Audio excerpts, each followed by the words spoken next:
everyone, welcome to GameFace episode 154. We're a little out of sorts here. The NPD report was just dropped right before we kicked off the show, so we're kind of scrambling to get that information. Got a great show for you guys today. We actually had a really great week among the SIFTD Massive. We had our SIFTD 2019 Summit last Thursday. As a group of about 70 or 80 of us got together and talked about the future of SIFTD. Some really, really great ideas came out of it. I want to thank everybody who participated. It was very, very helpful, very constructive, very productive. Since we had the summit, I've had a number of people reach out to me about a lot of the things that we discussed, sent me emails or DMs and things like that. So there are big changes coming, folks. We're going to completely revamp and redo our Patreon. That should be happening in the next couple days. I should have some time to really dig into it and start making some changes. We have some content changes coming up as well. We're going to focus a lot more on GameFace and Pactor Factor, trying to get those out there and do a better job on YouTube as far as getting stuff up in a more timely manner and a quicker manner. Speaking of which, folks on YouTube who are watching the show, thank you first of all. Second of all, if you can't afford to contribute to our Patreon, which I would really appreciate it if you could, even if you could just kick us $1 a month. If we have the numbers at $1 a month, it could really make a difference for us. But if you can't do that, please, in the description, you can find the instructions on how to subscribe to us via Twitch Prime. It's very easy. Literally, it takes like 3 minutes when you do it the first time. Once you set it up, it is one click. You just have to go back every month to give us that one click, to give us a free $2.50. It can make a big, big difference for us. So please, YouTube folks, help us out if you can. We'd really appreciate it. Anyway, back to the summit. There's big changes coming to SIFTD, not in pretty much every way. The website itself, I think, was one part of the summit that we never really got much closure on, and I haven't heard anything from anybody reaching out saying, hey, this is something I might be interested in. But we found people who want to do our social media, which is great. I've had a couple really long discussions with some sifters about some insights that they have from where they work professionally. So it was really, really good, really productive. You're going to see some changes definitively from that on SIFTD and on our YouTube channel. So with that, did you get a chance to look at the NPD stuff by any chance? Not much of it. Okay. Well, we're going to talk very quickly about the NPDs before we roll on with the show that we have planned for you guys. Because obviously this is big stuff, and a week from now it won't matter. So we want to talk about it now. The big news, I guess, is just Switch. Switch has become the top-selling console for 2018.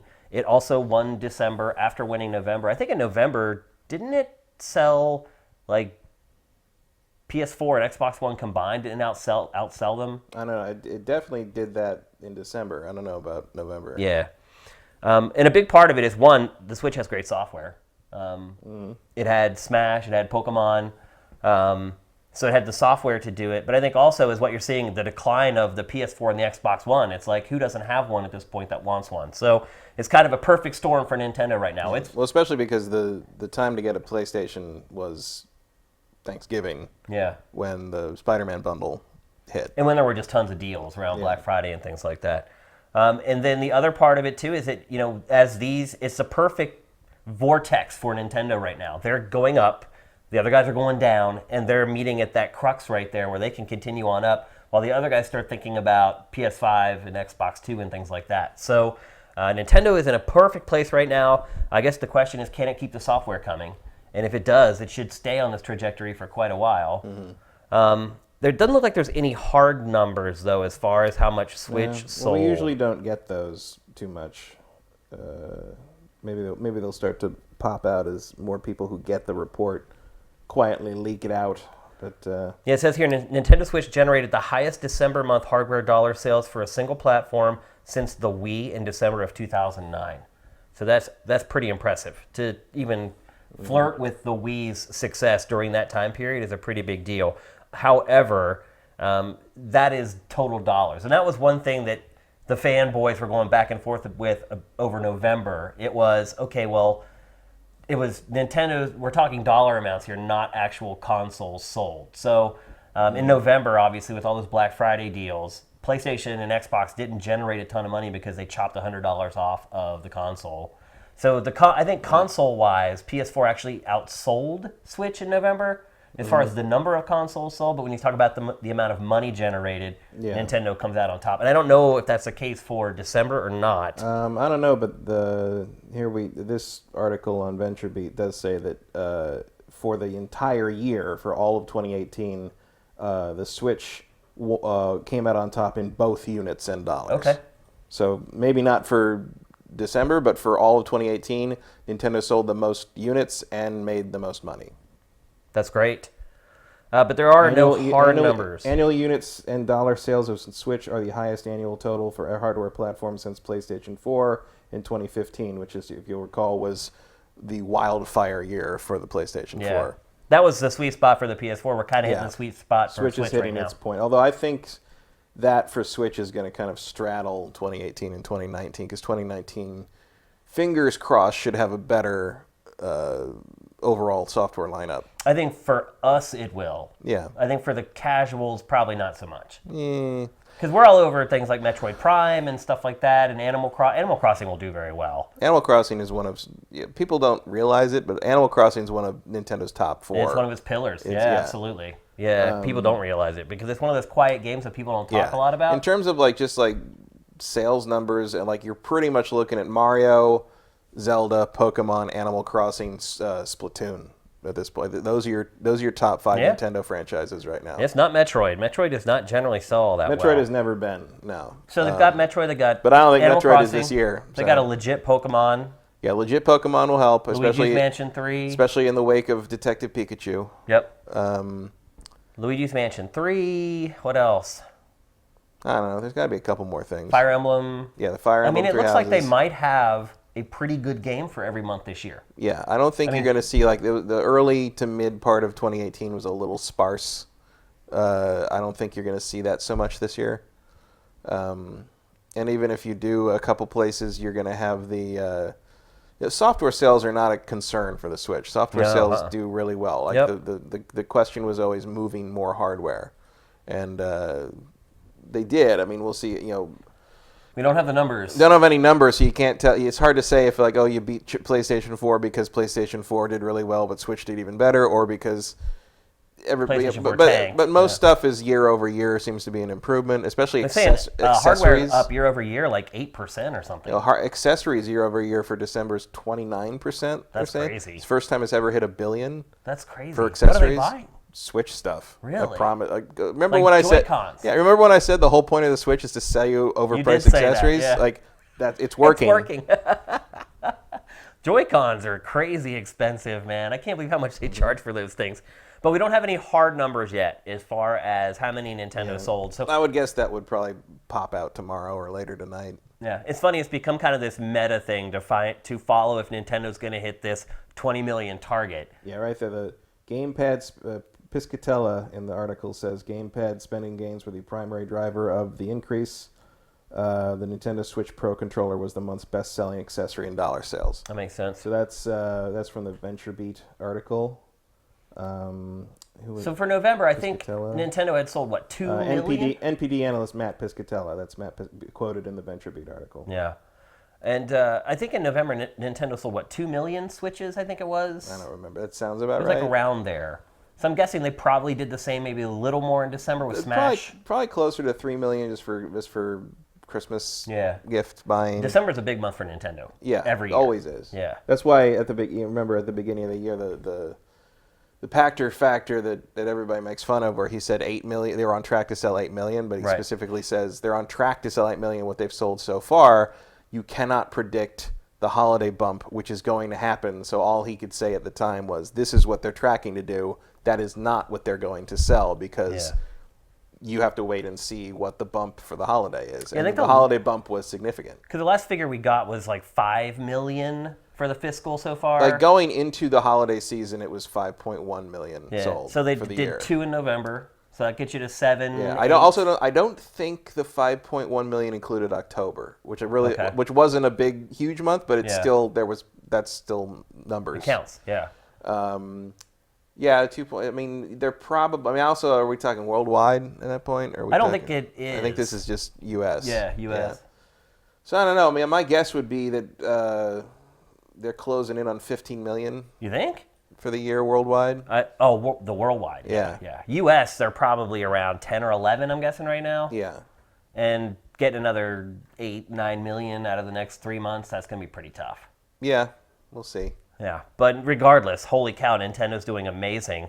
Also, another game that's doing amazing is Red Dead Redemption 2. Yep. For the first time in I don't know how long, a 5 game years. outsold Call of Duty. It's the first time since 2013 that Call of Duty hasn't been the best-selling game of the year. Yep, and not only that, this year has a good And Call of Duty. guess what the best-selling game in 2013 was? Oh, Red Dead? Grand Theft Grand Auto. Theft Auto. I should have known that. That was dumb. So, yeah, basically, unless you're Rockstar, You have no chance. forget about it. It's impressive, though. Yeah. I mean, without especially a doubt. for what before 2018 probably would not have been considered one of Rockstar's mainline huge series, but they turned it into it. They made it happen. Yeah. So Yeah. What I was saying earlier is that it's a good Call of Duty game too. It's not like Ghosts or something where like half the user base is kind of like people love Black Ops 4. I love Black Ops 4. Yeah, I think the article, VentureBeat and a couple other articles I've been looking at here say that it was close. Yeah. It was real close. To the point that on Twitter there was some speculation that if Black Ops had a PC or if Black Ops had a PC version. I think it does have a PC. It does have a PC version. Yeah. They just usually don't count those in NPDs because they don't sell box copies of. Right, because there's no PC physical. versions, yeah. So that might, who knows if you count everything. Yeah, I mean, keeping in mind that NPD never counts digital. I mean, Yeah. that's just something that it never does. Which is, which makes me wonder what the actual Smash Brothers total is, Right. because I feel like that was a pretty strong digital seller. Sure, yeah, absolutely. Because that's the kind of game you don't want to have to switch cartridges for. You want to just be able to start it up. I bought it digitally. Yeah, I think a lot of people probably did. But congratulations to Nintendo. Well deserved. They had a great lineup in And the Q4. same is probably true of Black Ops. Yeah, you're probably right. Yeah, and we rarely ever get the digital totals. No, because that's proprietary information for the first parties, and why would they want to share that? I mean, eventually they will say, like probably months from now, they'll be like, Call of Duty has sold 12 right, million. like Activision or Rockstar will eventually brag that Yeah. we've sold a total of this many, Right. but like you still won't know how that breaks down or how that relates to the NPD in the end. Yeah. But in the end, I would not say, it is entirely possible that you could in the end see the totals that Activision puts up from Call of Duty be bigger than that of Red Dead Redemption. I also wonder too if this is like the first time I could remember Sony kind of not doing great in November and December, and I wonder if finally They did do great in November, though. Yeah, I mean, for a console that's 6 years old. Yeah, but they sold more units in November. They did. Because of that Spider-Man deal. Yeah. I'm just wondering if this is the first time we've kind of seen Sony get pinched for not really having a Q4 lineup. Because Sony never really does. Like the last several years, there hasn't really been a blockbuster game that came out. Well, they don't even have anything lineup at this point. Like, we don't even know what we're going to be playing this year. Like if you bought a PlayStation in the last month, you bought it because you want to play something that's already out. Yeah, absolutely. Not something that wasn't just in came preparation for something else. I mean, I'm sure there's people that would. I don't know if you're interested in Death Stranding. I don't know if you don't already have a PlayStation 4. Yeah. But the 2019 is such a giant blank for Sony beyond Days Gone, presumably Dreams. That like, what's your hype? I mean, and they're not even going to be at E3. I mean, the crazy part is it has never hurt Sony in the past. I mean, Right. It has not had a big Q4 game. I don't know if it's ever had one for the PS4. Can you think of any? Not that wasn't multi-platform and just sort of lead platform. They don't do a lot of huge Q4 stuff. Yeah, they get all their stuff out before then. Yeah, they front weight the year with their exclusives a lot because that's where you need the balance. I mean, even Last of Us was June. Because they have so much third-party support, they don't really have to prop up Q4. They can let the third parties have their way with it. So, but this may be the first year where we maybe saw people eyeing up the lineups and saying, wait a minute, there's nothing really new for PS4, and here's Smash and Pokemon, and plus now I can get Mario and Zelda and whatever else that they're into. So congratulations to Nintendo, well-deserved. They've done a great job with that platform, and congratulations to Rockstar for finally dethroning Call of Duty. That is no small feat. And I will say this, the marketing for Red Dead Redemption 2 is just relentless. Relentless. I cannot go a day without seeing either a print ad on Twitter or some website or watching TV and seeing a commercial. Still. Like, the amount of money that Take-Two puts behind one game, it must just dwarf any other publisher. I mean, the entire holiday season, sitting around watching TV with the family, it was just Red Dead over. can't tell you how many times random people were like, "Is that any good?" Because they've seen the commercial so many times that they're like, "Is that any good?" They're like, "Here's Game Dude that I know. Maybe he could tell me if this game is any good." Like, they all are aware of it, which is pretty crazy for like my family, for them to know about a game. It just hardly ever happens. So Rockstar's marketing, it knows how to do it. And it will, I guarantee you, we'll see ads for this probably 3-4 months from now, still running on television. The same one, too. I've seen that same Red Dead ad so many stinking times. Yeah, well, they only need to put the one up and just saturate NFL broadcasts with it. Yeah, it works, obviously. And NBA. Yeah. So. Yep. So there you go. Congratulations. We'll probably get more details over the next day or two. And as always, you'll be able to find that at SIFTD.net. So let's get on with the show that we had planned and pre-produced for today. The first game we're going to talk about is Ace Combat 7. Probably the biggest, definitely the biggest. In fact, probably the only big game that's come out over the last week. Yeah. A couple indies here and there. But a couple indies and the port of New Super Mario Brothers. That's yep, about it. And we talked about that last week. So biggest game of the week, undoubtedly, Ace Combat 7. Was kind of the poster child for PlayStation VR when the marketing was revving up for PlayStation VR.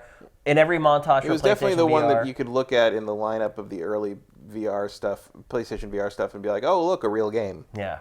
Yeah, exactly. You know? And we'll get to the VR part of Ace Combat in a minute, but let's talk about kind of the core experience. Matt, you are a huge Ace Combat fan. Mm-hmm. And so from a fan's perspective, how are you feeling about it? It's great.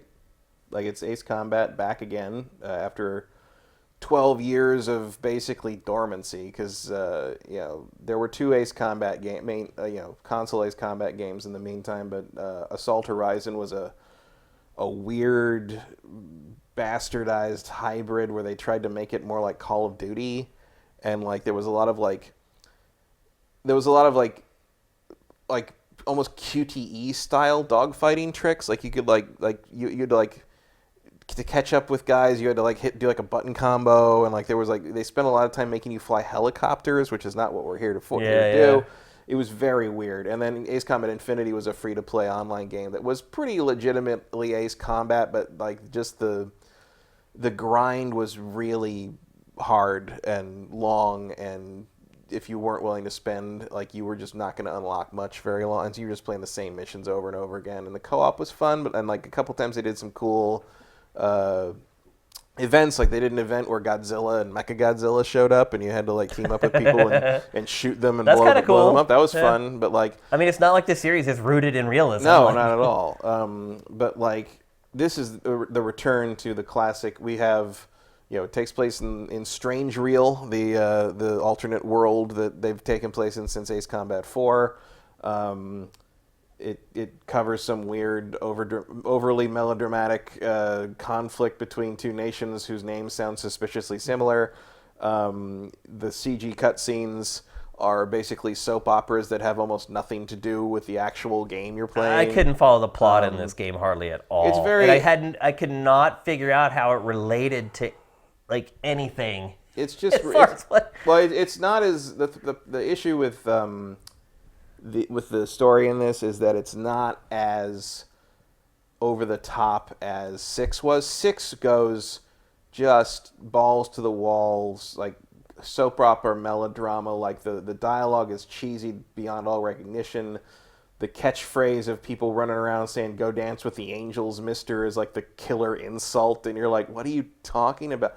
And it was, most of it is this blonde woman trying to find her daughter, walking as a refugee through streets and monologuing endlessly about the nature of existence and stuff. There's nothing that fun in this one. It's more of a straightforward war story. I obviously haven't played them as much as you have, but I have played a lot of them. And the one thing I would say about the Ace Combat stories before is that they were so bad that they were good. Yeah. It was so off kilter and weird and non sequitur that I still enjoyed the stories because I would laugh along at them. But this game, the story, it's not so bad that it's good. Right. It's just sort of mildly bad. And I don't know. I'd go past mildly, I think. Well, if you're used to basically anime stories, this is what it is. Yeah, and that's true. Which is worse than moderately bad, in my opinion. And there's still some fun stuff. I don't think they're intentionally fun things. like early on, there's a I don't know if you got it in like footage, but there's a cutscene with a princess of the kingdom that's invading the good guy country. She goes to visit these girls at this airstrip, and she comes down to see them, and there's a dog with them, but the long shot of her talking to the girls is like a CG cutscene of the girls talking to each other, and there's just this still photo of a dog just pasted just pasted onto and it's real obvious. Like, it's super, like, the dog is just sitting there not moving. It's just a photo of a dog, and I'm like, that is hilarious. I don't know why that's there or why they decide. I mean, I guess it's better than like a terrible model of a dog like slapped in there, but it's like, you're not fooling anyone, if put it that way. Now the story is about like this girl who is a pilot who gets captured and goes to prison. Partly. She built a plane and with her dad or grandpa, and then the first time she takes it up, the Erusians invade her country and shoot her down, and she gets captured as a POW and taken to basically a camp where they make fake planes. They make her make fake planes, which is a real thing. I know. That's a real thing, like a fake base like with props, inflatable to get people to attack it. And of course at one point you do.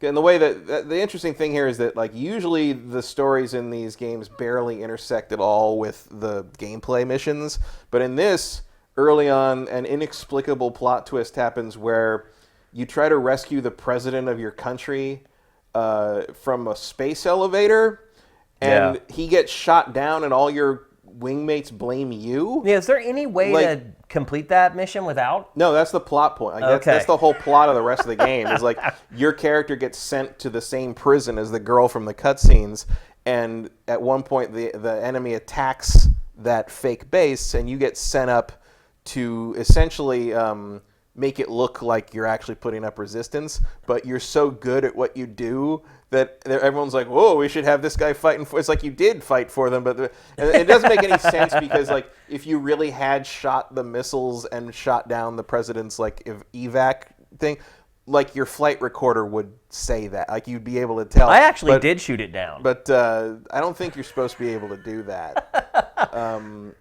So it's one of those like really weird contrived things that Ace Combat stories are basically all about. Yeah, I guess the bottom line is the story is not going to motivate you to keep playing. No, I mean it shouldn't. It never has. Yeah. But like, and the this is the cutscene with the dog. If we eventually get to it, we'll keep our eyes open. No, maybe this is the other guy. That guy is in it though.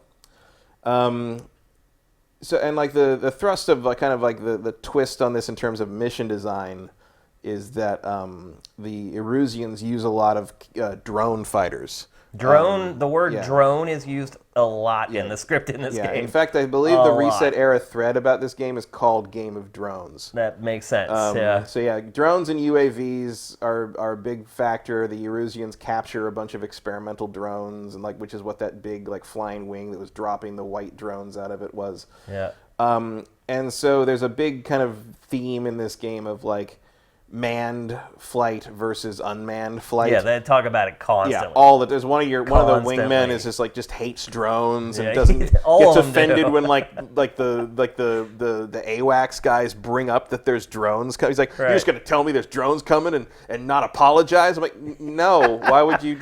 I'm sorry that reality involves drones, dude. Yeah, the in-cockpit banter gets old real fast, particularly because, and this is a good way for us to segue into the way the game plays, you're going to end up playing these missions several times before you, at least for me, several times before you complete them. So when you boot the game up, it defaults to easy difficulty. And that never happens. And I booted it up and I was like, what? I'm like, who puts their game on easy by default? So I put it on normal. Now I see why it was set to easy by default. Yeah, I do think... this game is hard, people. I do think this is the hardest game in the series.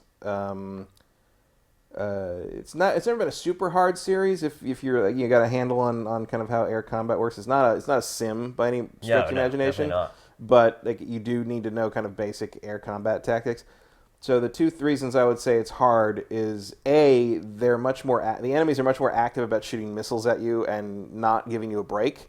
So it's just missile. There are missile, points where missile the whole time. So there are points when you are going to just be spending a lot of your time like breaking off what you're trying to do to dodge. Yeah. So if you're watching this footage right now, you're probably watching like, what the hell is Shane doing?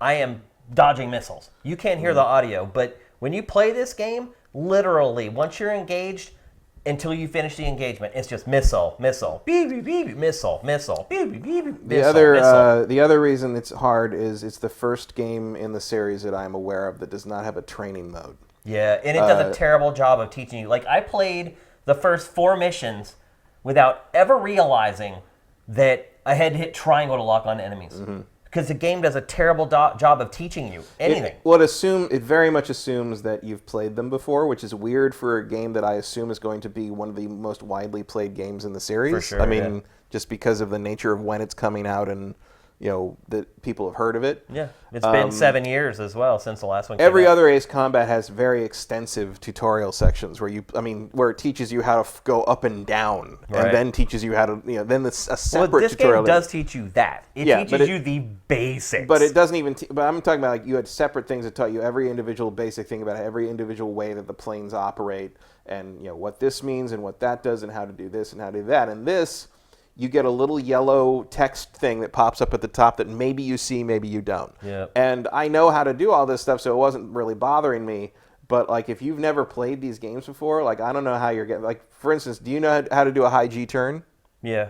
Like, it tells you that once. It did tell me that. Like, yeah. And there is dialogue that indicates, you guys know how to do a high G turn. You do that, and it's like so. But if you don't know how to do that, if you miss that, you're not dodging many missiles. Yeah. Like, that's key to dodging missiles is waiting for them to kind of get right up on you and then high G out of their way. I didn't have any problem dodging missiles at all. Like, I never even really used, like, my chaff. Like, you get 5 of them per ship or whatever. Flares are only for, like, really high. And, like, if you get later on when you're up against, like, the stealth fighters with the variable nozzles where they can, like, literally 180 in midair, like, then you're gonna have I've had like 5 missiles on me at once, and I'm just like, okay, I just gotta blow the flares and hope that they all go for that. And usually it works, but you don't get a lot of flares in this game.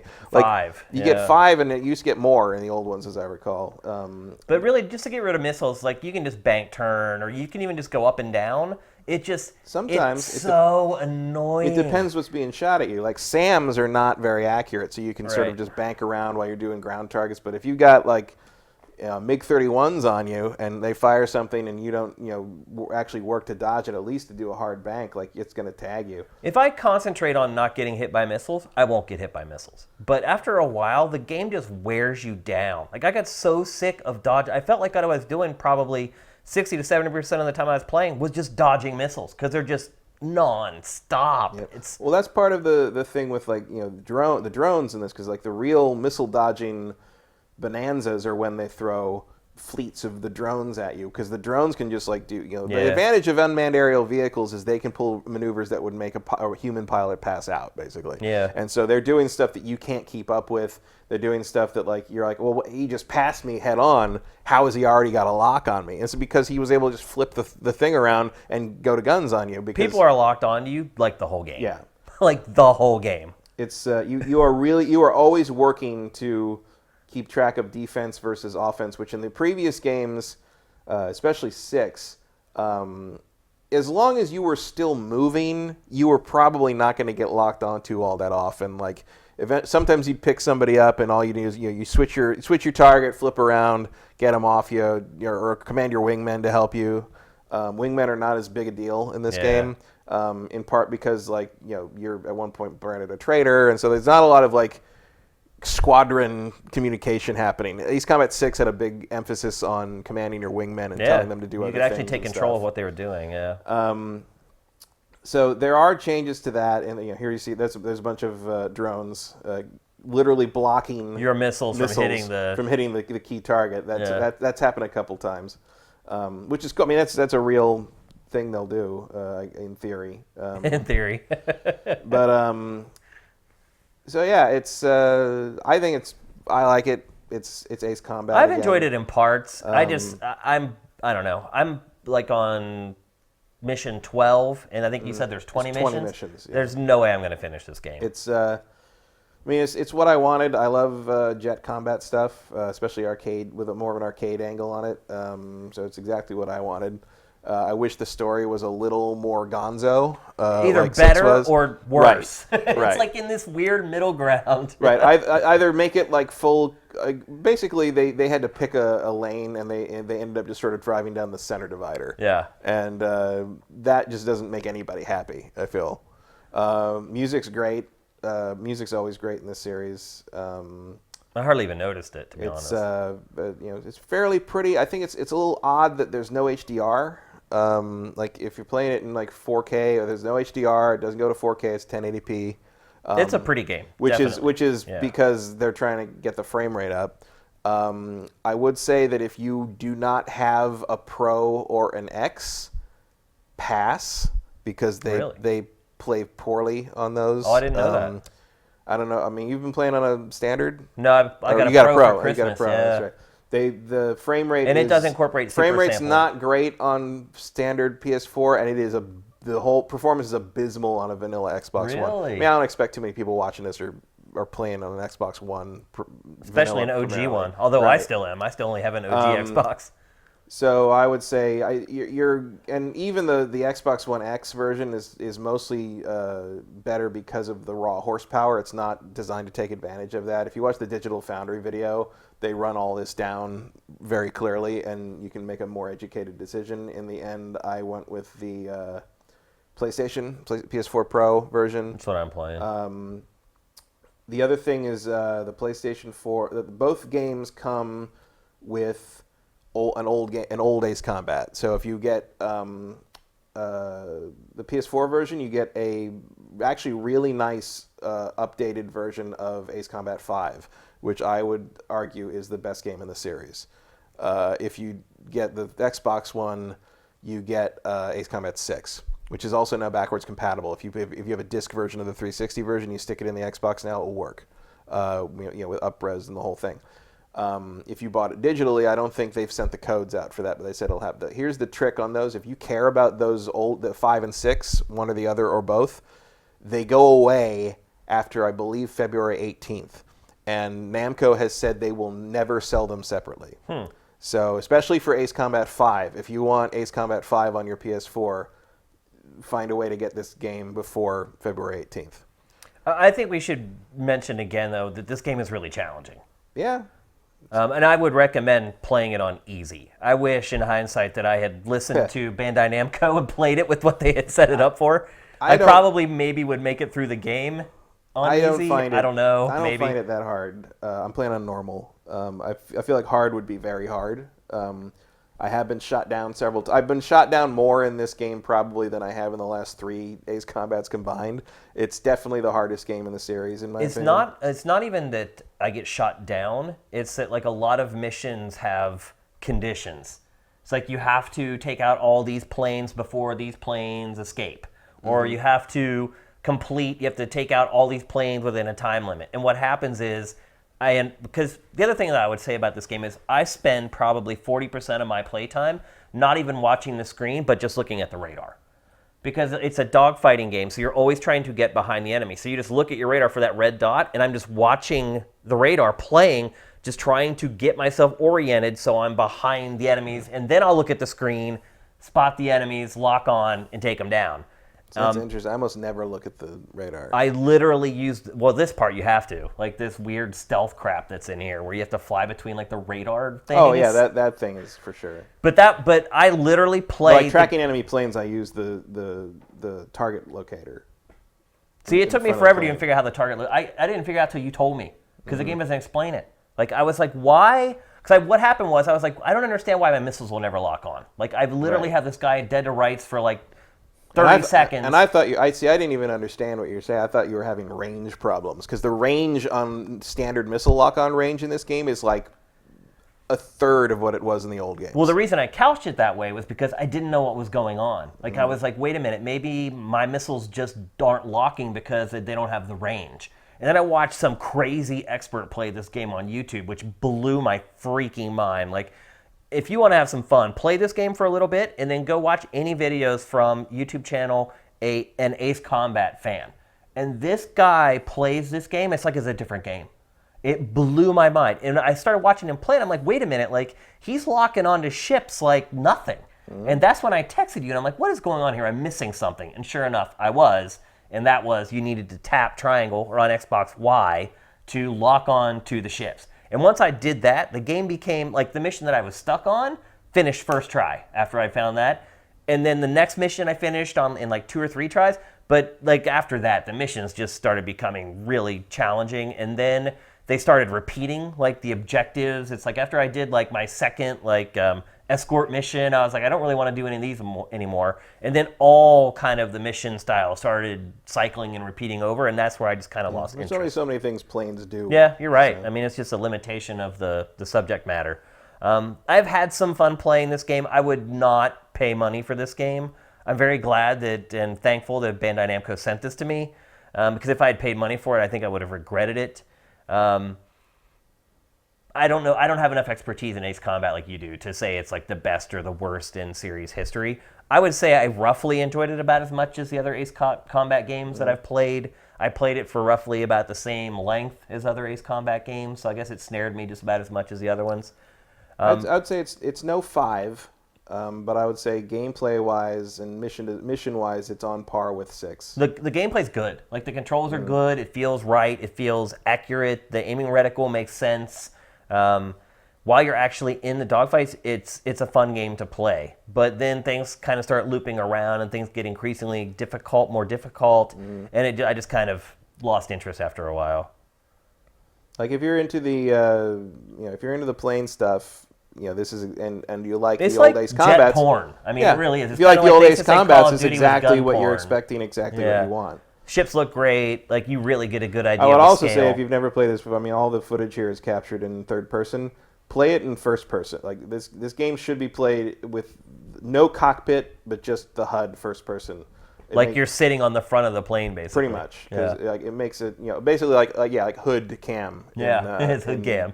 Forza. Before we move on, what about the VR stuff? Because this was obviously a big kind of the poster child for PlayStation VR early on. How is it? VR is great. The problem is there's only 3 missions and it's over in about 30 minutes. Wow! After all that, 30 minutes of content. Well, originally back in the day, they said 5 to 7 missions.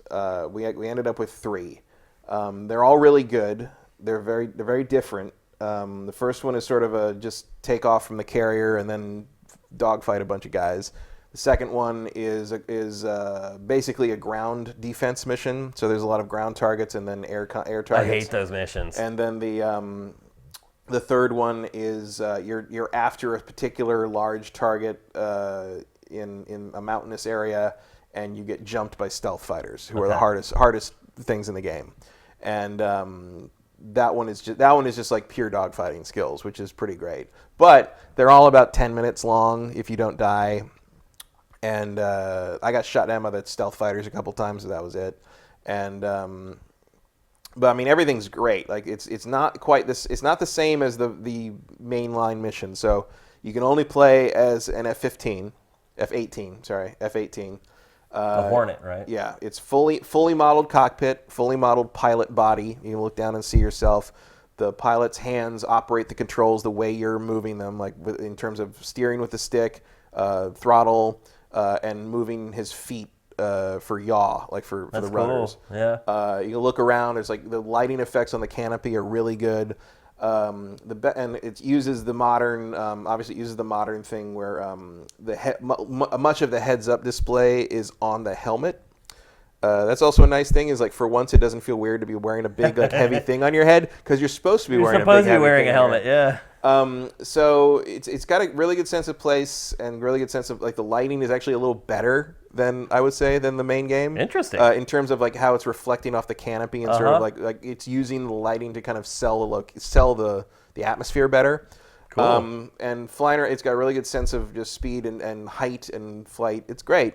The best part is because of the use of the HUD as part of the helmet, like as opposed to kind of one of the frustrations when you first start playing a game like this, especially these, if you've never played before, you're trying to follow the guy you're dogfighting with, you're targeting, and he's off screen, and as soon as you turn and get him on screen, he's changed direction, you didn't know it, and now he goes right past you. Yeah, that happens all the time. In VR, you can move your head and look up and follow him with your eyes, even though the plane can't keep up. Right. So basically, you're following them like a real pilot. That's why the canopies are big bubbles so you can see. in real life. Yeah. So you can look up and like follow him behind the plane, and you're basically steering your plane to like catch up to your eye line.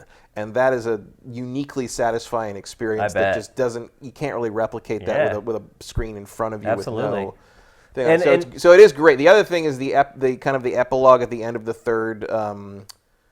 third mission hints very strongly that there's probably more coming. So you think they're going to take those other 3 or 4 missions that were supposed to be a part of the game and sell them as DLC? I think they'll finish them later and sell them as DLC. Wow. Because if there's one thing Ace Combat does, it's sell you DLC. I feel like there will be more VR, and you'll probably have to pay for it. That's a little dirty. A little bit, but they are great, and I'll buy them. Yeah, it sounds like the experience is worth it almost. I mean, I would buy a whole Ace Combat game that was just that. Yeah. But obviously, it's a very limited. I kind of thought that's what this was going to be, to be honest. So, a lot of people did. My girlfriend certainly thought she thought they delayed it to make the whole game VR. Right. Yeah. Which I mean, that's a niche audience. Maybe it would have made sense if the PlayStation VR had sold like a breakout or if Sony hit had kind of subsidized thing. it. Or if sure. It's also noteworthy that there are no VR trophies. Really? Like, because they don't want to lock people that don't have a PlayStation VR out of getting the platinum, even though you're never getting the platinum because holy crap, some of those trophies. I'm like, nope, I'm not getting that. Not getting.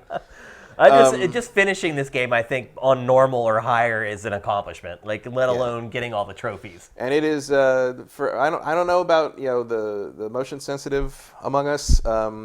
I'm scared. I won't even put the helmet on, man. I think as soon as it just starts, I'll just barf. Like, I don't know. Like there were, I mean, a couple times in the really intense dogfights where it was just spinning constantly. I was like, oh, that's a lot. Let's slow it down a little bit. But I mean, I feel like that's just, I mean, literally a minute straight of just spiraling to catch up to these fuckers. I mean, that's kind of what, and then that's we were talking about this before we started the show today, but I was talking about how I played the multiplayer, and it reminded me of playing Star Fox 64 back in the days. Like any dogfighting game, the object is to get behind the enemy and then shoot them. So when you play multiplayer, it's just ships just doing loops and circles until somebody ends up behind somebody, and then they shoot. And I don't know. To me, it just... Well, I understand it's realistic, and that's how real dogfights work, but it's just, I don't find it all that much fun.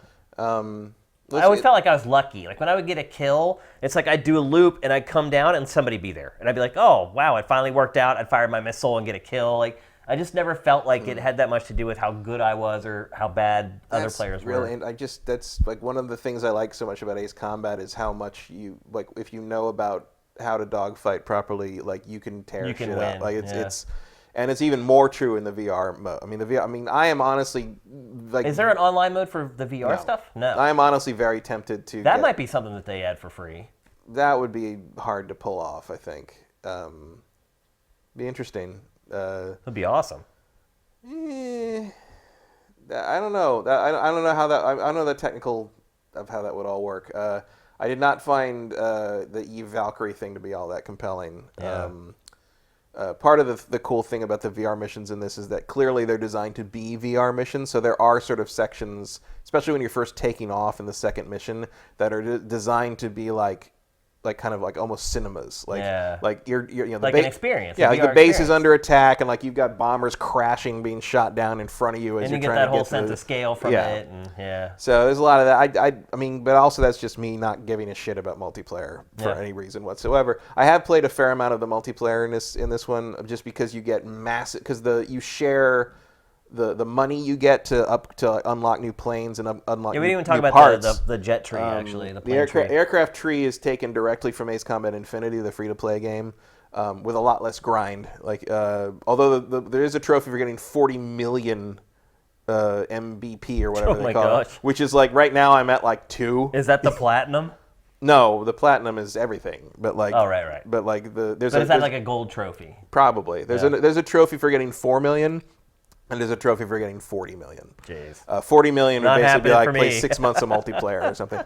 But like you share the aircraft tree and the money between the campaign and the multiplayer. And if I want a particular, like there was a particular mission where like almost every Ace Combat has a mission where they're like, yeah, you're pretty much going to need to buy the A10. Yeah, like, the bomber. The tank buster that just carries endless air to ground stuff. They don't tell you any of that stuff either.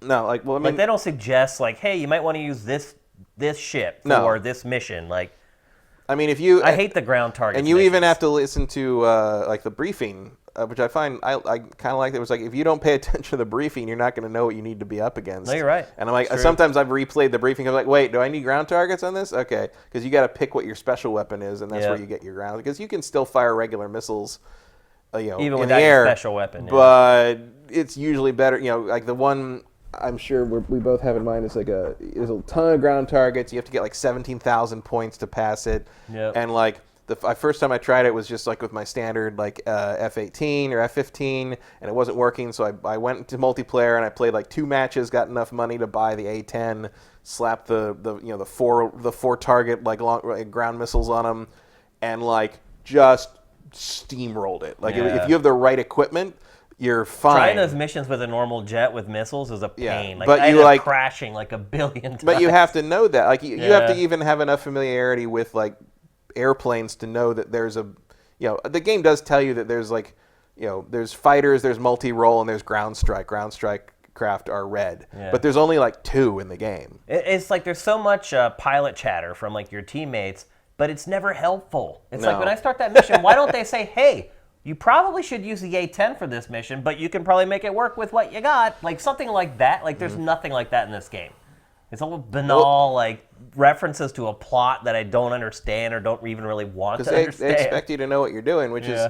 they assume a lot of the players. Like I don't mind that you assume that in the 7th entry in a series, but like it also confuses me because I feel like this is going to be a lot of, like mainstream people's first Ace Combat. Yeah, for sure. Like, because I feel like this is probably going to be a bigger deal. And I feel like a lot of people like who might be into it if they were able to be eased into it properly are just going to bounce off it the way you did. And like you stuck with it longer than you probably would have otherwise because you had to talk about it on the show. Yep. Oh yeah. I mean, once I got stuck on that one mission, and I literally did that before you told me about the triangle button.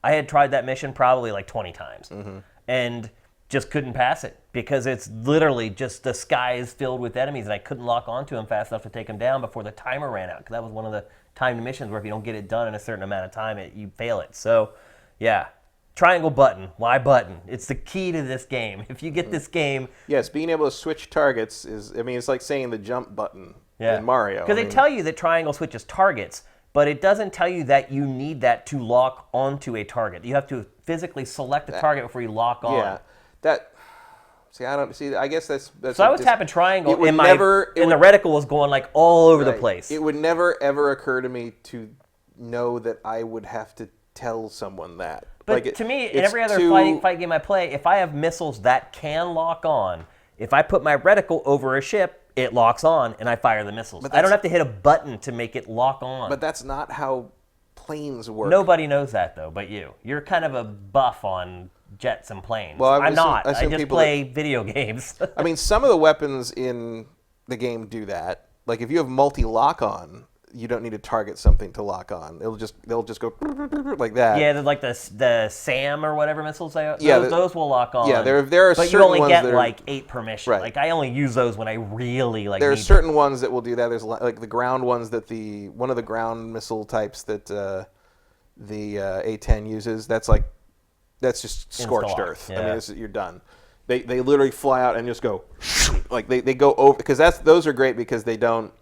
One of the problems with using standard missiles, especially in that one mission, because there's canyons everywhere, is you're just hitting walls with them. Like you're locking on, but they're ground targets. You have to. So like the ones that just go straight over and kind of like javelin style, like those are great. But again, I knew to use those because I know those are a thing in air combat. Right. You know, so it's weird. Again, it is if you've never played these games, one of the weird things to me is that they don't care about you. Yeah. So yeah, questionable. I mean, there's not even like we're going to teach you to take off thing. No, like they just are like, hey, throw you in, you're on an aircraft carrier. which has never been done in this series before. Landing, too, on aircraft carriers. If you do get this on PlayStation 4 and play Ace Combat 5, Ace Combat 5's tutorial will totally prepare you to play this game. But it's like Ace Combat 5's tutorial takes like 30 minutes to play through the whole thing because they teach you how to do every single individual thing. Yeah.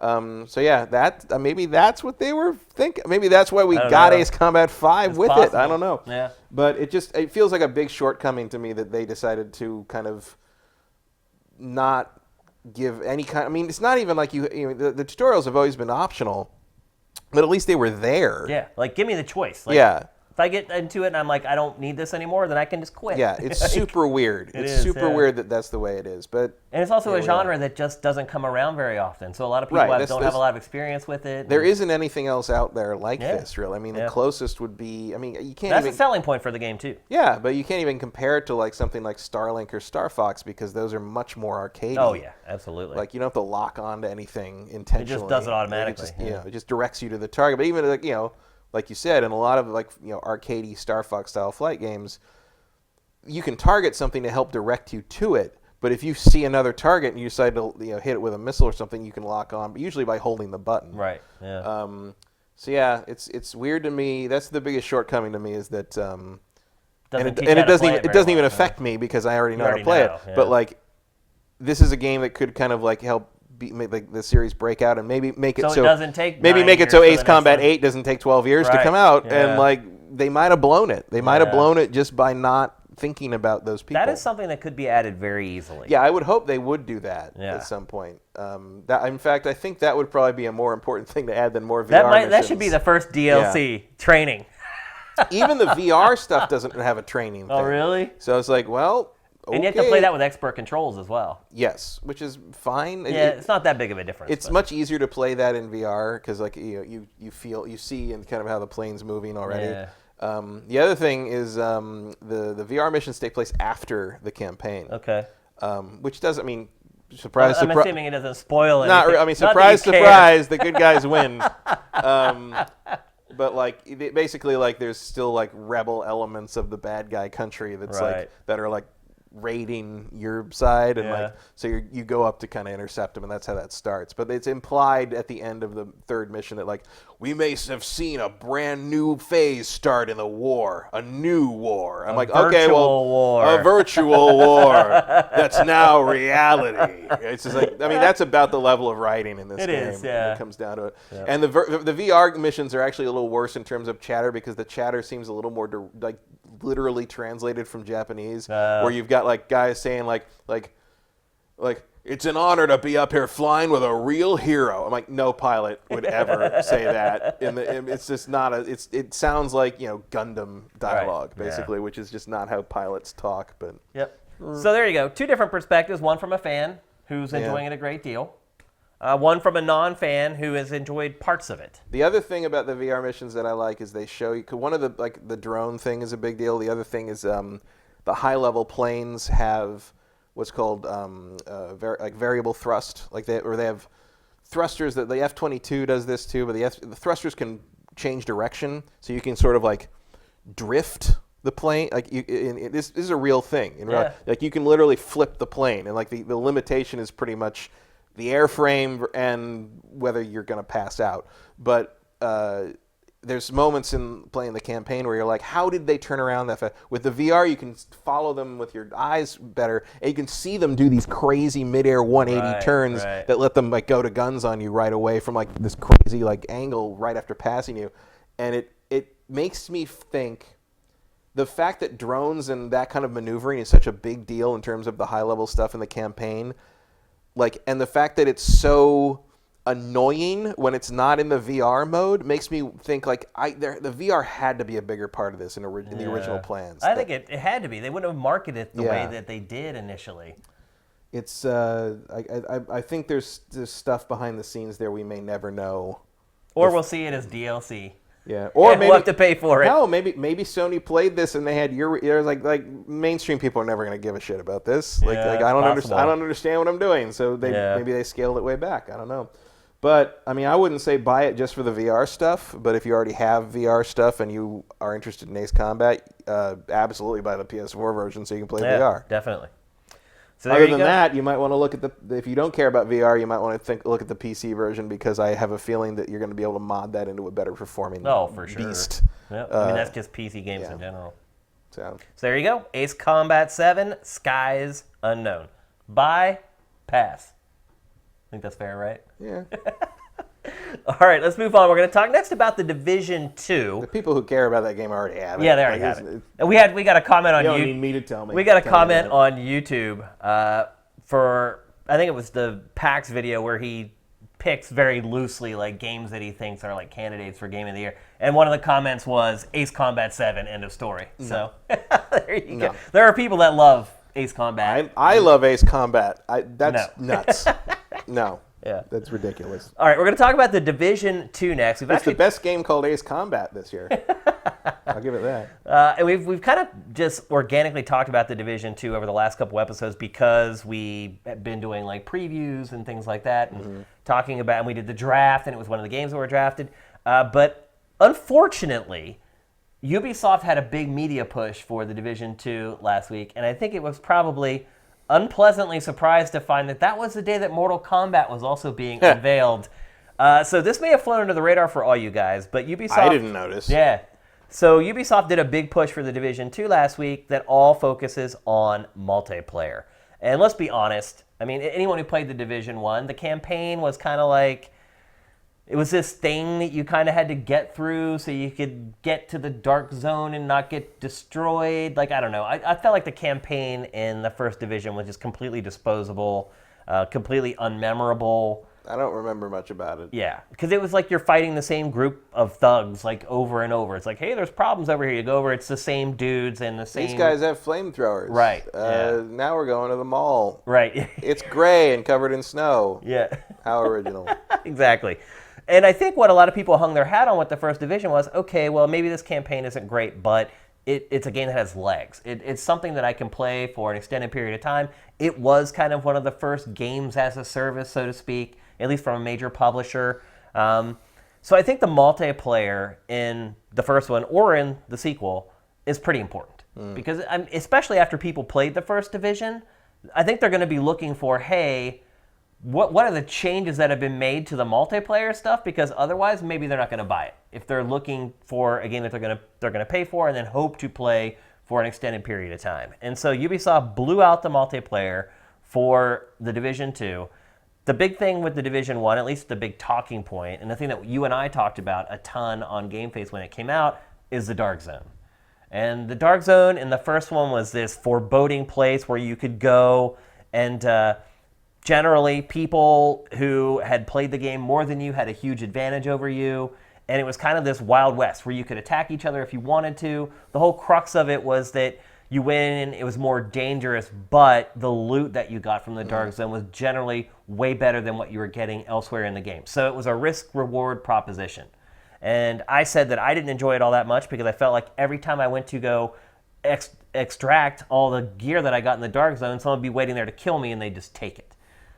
And that was kind of the case for the first month the game was out, and then Ubisoft made crazy tweaks to the game and ultimately kind of got it to a much better place. But I think a lot of people are like me. They played it the first month, they went into the Dark Zone, they either got their butts kicked or they did okay and someone stole all their stuff and then maybe never went back. So I think a lot of people are looking at the Dark Zone in The Division 2 as a harbinger of whether they should plan on buying the game or not.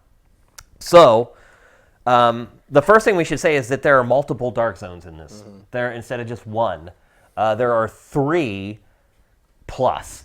So the 3 base ones, the environments are kind of different in each one. One's more of like a residential, one's more of like an urban, and then the third one is a mix of the two. I guess maybe that's like right on the edge of the suburbs or whatever.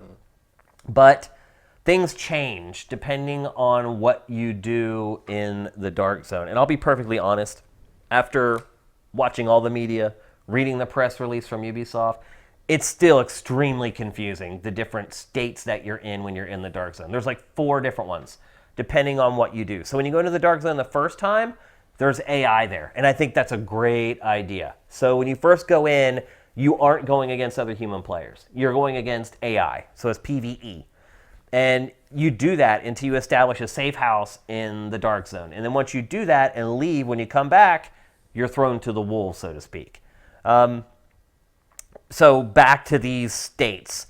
So there's different states that your character can be in, and that controls whether other people can attack you or not, essentially, or who can attack you. And like I said, there's four different ones, and they're all reliant upon what you've done. So if you open fire on somebody, like I think in the first one it was you had to open an entire clip on someone before you went rogue. Yeah, I mean, the difference is that, like, if you aren't rogue in this, you can't be attacked, basically. Like, because you could get hit by anything in the Dark Zone in the first game. Right. And if you killed enough guys, you'd be marked as rogue because it meant you were playing, basically, you'd gone PvP.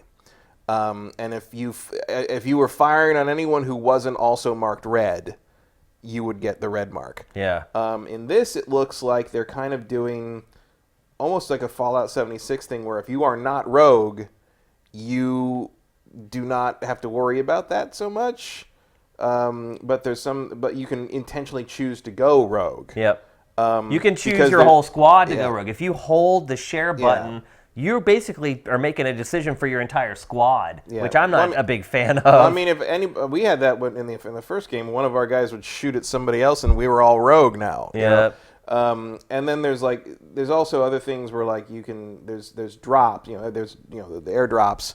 You can either open the airdrop and take some of the loot that comes out, or you can steal the whole thing, depriving other players of the loot, and that also makes you a thief. Right. Which is kind of the equivalent of being rogue. So then you become a problem, and then if you go rogue long enough, you become wanted. You become a manhunt target. Right. And then everybody can see you, and there's a bigger reward. Your state will determine who can see you on the radar. So if you get to the state that Matt just said, everybody can see you as a red dot on the map, and then everybody obviously is going to come after you. And then you get even more rewards if while you are in that state, you can clear your state using a hacked computer, or you can hack the computer to be inoperative, and that gives you more bonus, and then you go to another computer and hack yourself clean, and you get a bigger bonus for that. So, like, basically, they're taking the risk-reward thing and saying, like, creating different levels. You can basically quintuple down if you want to. And it is all risk-reward. So the higher your level, your warning level, your rogue level, the better gear you get, too. Yeah. That's the thing. So the risk-reward is, okay, well, if I go completely rogue, it's going to be tough. But if I can somehow survive it and escape with it, I'm going to get the best loot in the game, basically. Yeah. And the other interesting change they made was that the whole premise of the Dark Zone in the first game was that everything you found there was like contaminated in some way. So you had to have it cleaned. You had to get it out so it could be cleaned and identified, and then you could use it. You will find now in 2, you will find clean stuff periodically. Yeah, just for being in the Dark Zone. That you won't lose it if you die. Like you can equip it right away. So that's a fun kind of twist. Like sometimes you might really just instantly find something great. I mean, it will incentivize people to go in the Dark Zone, like me, who did it a few times. I was like, I'm not going back in there. Yeah, I like the Dark Zone, okay, but I was with a regular group, and like there were several times when we, like we, go to the airlift point, and like another group would be there, and a couple times you'd have like roving guys trying to steal stuff, but usually that was like 2 guys or something, and a couple times they came up, started shooting, and then like suddenly they had 9 people pointing guns at them, and they were just sort of like, yeah, we're out. Now there are moments like that you can see what Ubisoft is going for with the Dark Zone. And honestly, by the time they had finished with DLC for the first game, a lot of the stuff that we're seeing in the Division 2 was actually in the Division 1. Mm-hmm. It's just that by the time they got it into the Division 1, there was such a small player pool left that only the corest of the core were the people who ever experienced it. So a lot of this stuff that's new to us as people who maybe played it for the first 60 days or whatever isn't really new for people who stuck with it all along. But I think that's the right move. It's like if you've listened to the players and you've obviously been playing the game yourself a ton, the tweaks that you make based upon that are probably things that should stand the test of time and be in the franchise over the long haul. So, And there's also the normalization thing. Oh yeah, we should have brought that up. That's probably the biggest change. Because I was saying earlier about how when the first game you go into the Dark Zone, there'd be someone in there who'd been playing the game twice as long as you, and they'd have crazy gear, and that gear worked in the Dark Zone. Yeah. So if somebody had a crazy powerful gun or something, you go into the Dark Zone and you face them, they wipe you out. That is changed for this, kind of. So. It starts that way. All 3 Dark Zones are normalized. So all the weapons are basically leveled out. And that takes some doing. So we'll see how that's balanced. But I mean, even when you do that, I mean, if anyone who played Destiny multiplayer knows that doesn't always work out too well. Yeah, because because they're not going to take guns away from you. Right. You're still going to be able to use any gun you want, but they're supposedly nerfing them all so that they're all kind of on equal footing. But as you know, like you said, there are certain guns that are just, regardless of the firepower, they're just more effective at killing other people than other guns are. And so it'll be interesting to see if they can actually make it work. It seems like to me, anytime games try to normalize, like you said with Destiny, it never really works. It kind of works-ish. It doesn't really survive contact with the enemy. Yep. The enemy being us. Yep, exactly. So it takes a while to get tweaked, and in the meantime, while you're trying to kind of figure out the tweaking on that, your community is screaming at you about how you're terrible. Yep. So we'll see how it does. And then there's is it occupied Dark Zones? Is that what they call? So like that thing they even say in the trailer, like, we don't have footage of this yet. Well, so after you finish the campaign. Mm-hmm. That's, I believe, when the occupied zones... Yeah, Dark Zones will start to become occupied, and they're like the old Dark Zones. Yeah, when you go in, there is no normalization, and they're pretty vague on what it actually entails. But basically, the normalization goes away. Gear means what it means. It's basically the old Dark Zone, and like that's where the rewards are the biggest. It seems to be like their intended like real end game is playing occupied Dark Zone, where you get the real good. But the other thing that kind of concerns me, though, is you already have the best players going into the occupied Dark Zone, where they are going to get loot and gear that is better than all the other loot. And it's like this self-perpetuating cycle of making the rich richer, basically. Well, welcome to MMOs. It's like capitalism in a video game, basically. The rich keep getting richer and the poor keep getting poorer. Well, I'm never going to play any of that. Me either. I mean, I'll never make it to far. I mean, I doubt I'm even going to play the Division 2. Oh, I will. I absolutely will. It's just, that's an end game thing that I'm just never, I don't have a squad to be with. I don't care to do that every night of my life for the rest of the game's existence. And that's just, how it's going to be. Fine. If that's how it works out, that's cool. But there's still nothing in this that, like, catches my attention of, like, oh, I want to play that. I still feel like I've done all of it. Yeah. By playing 100+ hours of the first one. It's certainly just tweaks. There's nothing revolutionary about it at all. I mean, another small note is that when you take damage in the Dark Zone, you need to use armor kits to replenish it, and it takes a good 4 to 5 seconds for it to work. I'm just going to play Anthem. What if Anthem does stuff that you don't like? Well, at least I can fly. That's a good point. And then... Finally, the other competitive stuff that they announced was competitive. Right. So like standard PvP. But there's only 2 modes and 3 maps. Well, I'm sure that'll expand. There's Team Deathmatch, which they call Skirmish, and there's Domination. Which honestly, in most shooters, you really don't need any more than those two modes. That's what the vast majority of people play. Or maybe you could use a free-for-all sort of thing. My bigger issue is 3 maps. That's nothing. Where's your Battle Royale mode, Division? Yeah. I mean, it would probably work pretty well, honestly. Yeah. In this game.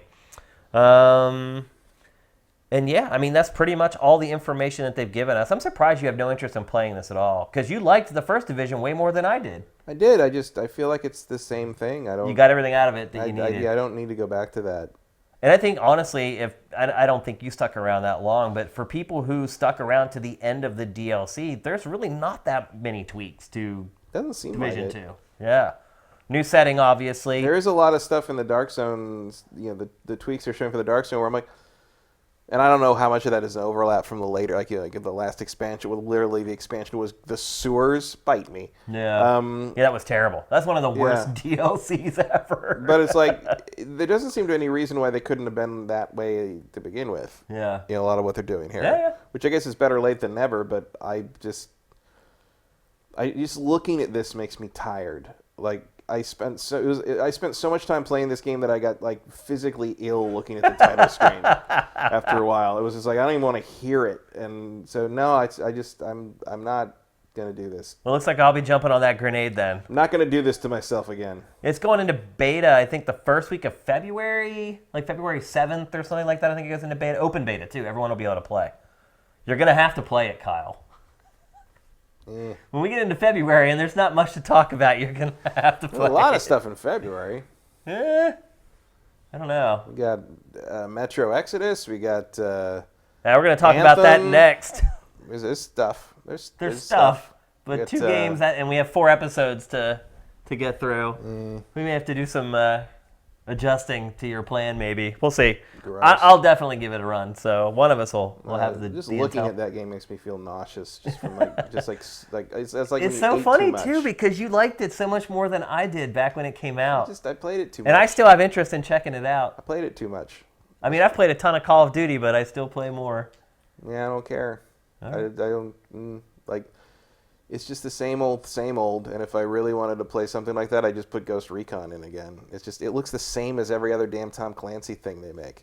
Yeah, I mean that's probably by design. Yeah, I mean it's a brand. But maybe if I had some kind of attachment to Washington D.C. as a location, but like no, just. Have you ever been to Washington D.C.? No. Never. Wow. You should go to the Smithsonian. It's pretty amazing. That is where I would go. Yep. That's definitely it's worth a trip. I feel like that's probably not in this game though. I mean, if it is, you're not looking at the dinosaur fossils too closely. Yeah, I mean it's pretty accurate, roughly accurate depiction of DC. It looks like DC if you spend any amount of time there. They've done a good job of just the overall look of the environment. It's like I see it and I'm like, yeah, that looks like DC to me. So, yeah, it's coming out pretty soon, like April, I think. Sounds about right. No, March. It's March. March? Yeah, it's coming in March. So we only got a couple months to go, and like I said, the beta's coming next month, so we'll all be able to give it a go and share our experiences. So let's move on. We're going to talk next about Metro Exodus, another game that has been in the show for the last few episodes just because of all the pre-2019 stuff we've been doing. Previews, the first hands-on previews ever of Metro Exodus also came out late last week. Did you check any of those out? I didn't even know they happened. Yeah. Again, everything got overshadowed by Mortal Kombat MK11. Mortal Kombat just sort of owned the cycle. And deservedly so, and we're going to get to that next. But yeah, so they did a big preview blowout for Metro Exodus, and so remember when you drafted Metro Exodus on your team, and I was like, the studio doesn't have a great history. A lot of the games are really buggy and have all these kind of weird, quirky issues. Well, pretty much every preview that was published of this game talked about that stuff. Yeah. Not about how it used to be there, that it's still in this one. Well, it's their first open world. And if you think about previews, especially in 2019, back in the game trailers days, we would offer criticism in previews. We would always sort of disqualify it by saying the game's not done, it could be fixed. But we would point out issues in previews. That hardly ever happens anymore. But with this game, people didn't seem to be too nervous about holding back at all. IGN's video preview of this game was very discouraging. I mean, literally, like they start the whole thing off with like a list of like 25 complaints that they found playing it. So I'm pretty concerned at this point. And so this is a footage that's been officially released. Watching this footage, I'm a little concerned.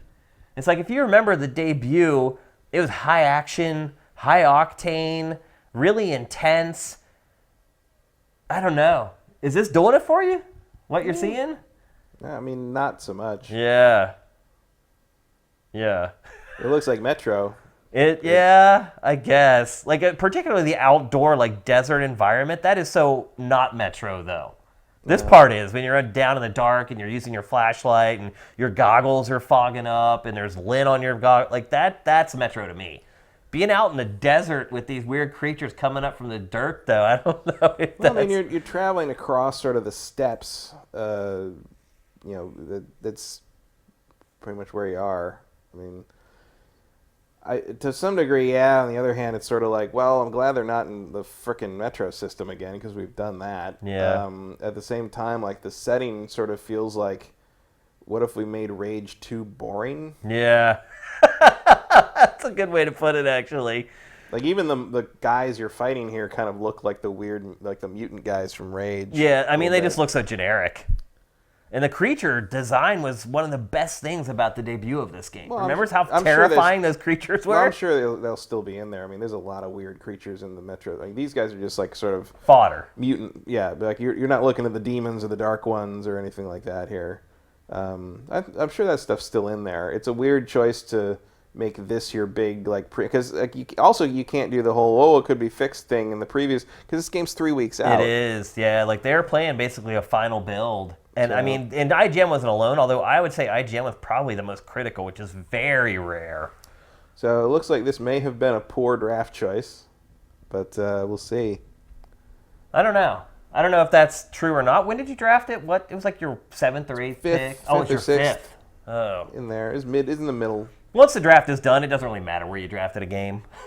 I mean, they're your 10 games, and that's that. So it doesn't matter where you got it? Not really. That's rough. I mean... The way those guys got out of that. Yeah, I mean, I don't know. I've watched a ton of footage of this game in the last week, and I've just been pretty much turned off by all of it. Yeah, I'll still play it just because I'm interested in the setting and sort of the world. Like I like the Metro games to some degree. I've never been a super fan of the. It is funny how you pointed out though that the Metro name comes from like the subway, right? And now it's just the name. Like I mean that's true of the books too. I mean they did. I think 3 or 4 books, and they eventually got out of the. Well, yeah, you can't spend 5 years just wandering around subway tunnels, but it's the name of the franchise. Yeah. So, I mean, one thing I would say is it looks like the gun customization and stuff like that is something that's a little different, a little more robust than most shooters. The gun porn is still in play, no doubt there. I'm interested about the survival elements because that was. How about that animation right there, where he just went from crouch to standing up in one frame? I mean, at the same time, it's like we whine about how there's no B tier games anymore. We do. Well, this is what they look like. That's a good point. Except the problem is this is going to sell for $59.99 and not $39.99. Yeah, well, so did all the B tier games back in the day. No. I mean, PS2, toward like the last 3 years of the PS2 era, all the B games were like $29.99, $39.99. Eventually, but most of the existence of video games, there was no difference between the cost That's true. Of a B-lister and an A-lister. That's part of the deal. I will say this: it is coming out in the right time period. Because if it had serious competition, it does have serious competition a week later. Yeah. But and it is a shooter too, so. Yeah, I mean, you're looking at similar audiences between this and Anthem. I mean, I think if you're into the gun porn, this is your game. Versus Anthem, because Anthem's just nonsense. I mean, this is even more so than like Call of Duty, the way that they handle weapons and stuff in this game. It reminds me of something. I can't remember what game it was. There was one other game. I know a game where they hold up the gun and you sort of modify it like there. What was it? It wasn't Black, was it? No, it was more recent. Yeah, it was. Someone will probably think of it in the chat. Was it Bulletstorm? No, that was more arcadey. Yeah, but they still to me it's the holding up the. People in the chat are saying this game's gonna bomb. Might. It's the holding the game. Crysis did that maybe. Did it? Yeah, Crysis does that. Like where you hold the gun up and like you can like add the silencer and tweak it and stuff. Yeah, that's how Crysis does that. Was that in Crysis 3? It was like 2 and 3 at least. Was it? Yeah. I don't remember that. I think it was. Yeah. I remember a game that does it. I don't. remember That was definitely how Crysis. You modified the weapons in the Crysis games. Was he holds the gun up and you sort of like see the parts being attached. It's not as extensive as what was just shown there, but I think one thing that can save this game is its atmosphere and its tone. These games can be petrifying and claustrophobic, particularly when that mask starts getting fogged up and you can't see. And So it can be a terrifying franchise at times. And hopefully we see more stuff like this than the stuff that we saw a little earlier in the sort of arid, like, desert environment. Yeah, I wonder if that was just a poor choice of, demo slice. You wonder? Like, It definitely was. Well, in comparison to what else you could do. I mean, I can see why you'd kind of think that if you'd been working on these games for a long time, because it's like... Let's show the outdoor You want to show the thing that doesn't look like the other Right. games. Yeah. But, like, that was probably maybe not a wise choice. But it is an open world game, so we kind of needed to see what the open world was like. And I just feel, I realized that old trailer that was so impressive, the big reveal was not as, it wasn't a real time sort of like thing that would exist in the game as real gameplay, which is what you want to show at this point. Yeah. But it was like it felt like a more comprehensive kind of vertical slice of what you're expecting. Well, when you watch that, it looked more like a Call of Duty campaign. Something where that is everything's definitely not what this is going to be. Absolutely not. Yeah, and it may be a little bit of misrepresentation, but it's your debut trailer. You got to get people on board. I can kind of understand why they would do that, but yeah, I don't know. It's not looking too good for Metro Exodus right now. We'll see. They have 3 weeks to turn it around, Matt. Yeah. You get a lot done in 3 weeks on a video game. All right, let's move on to our last topic of tonight's show, and that is undoubtedly the biggest story of the week. Not the biggest game, but the biggest story, the unveiling in full of Mortal Kombat 11.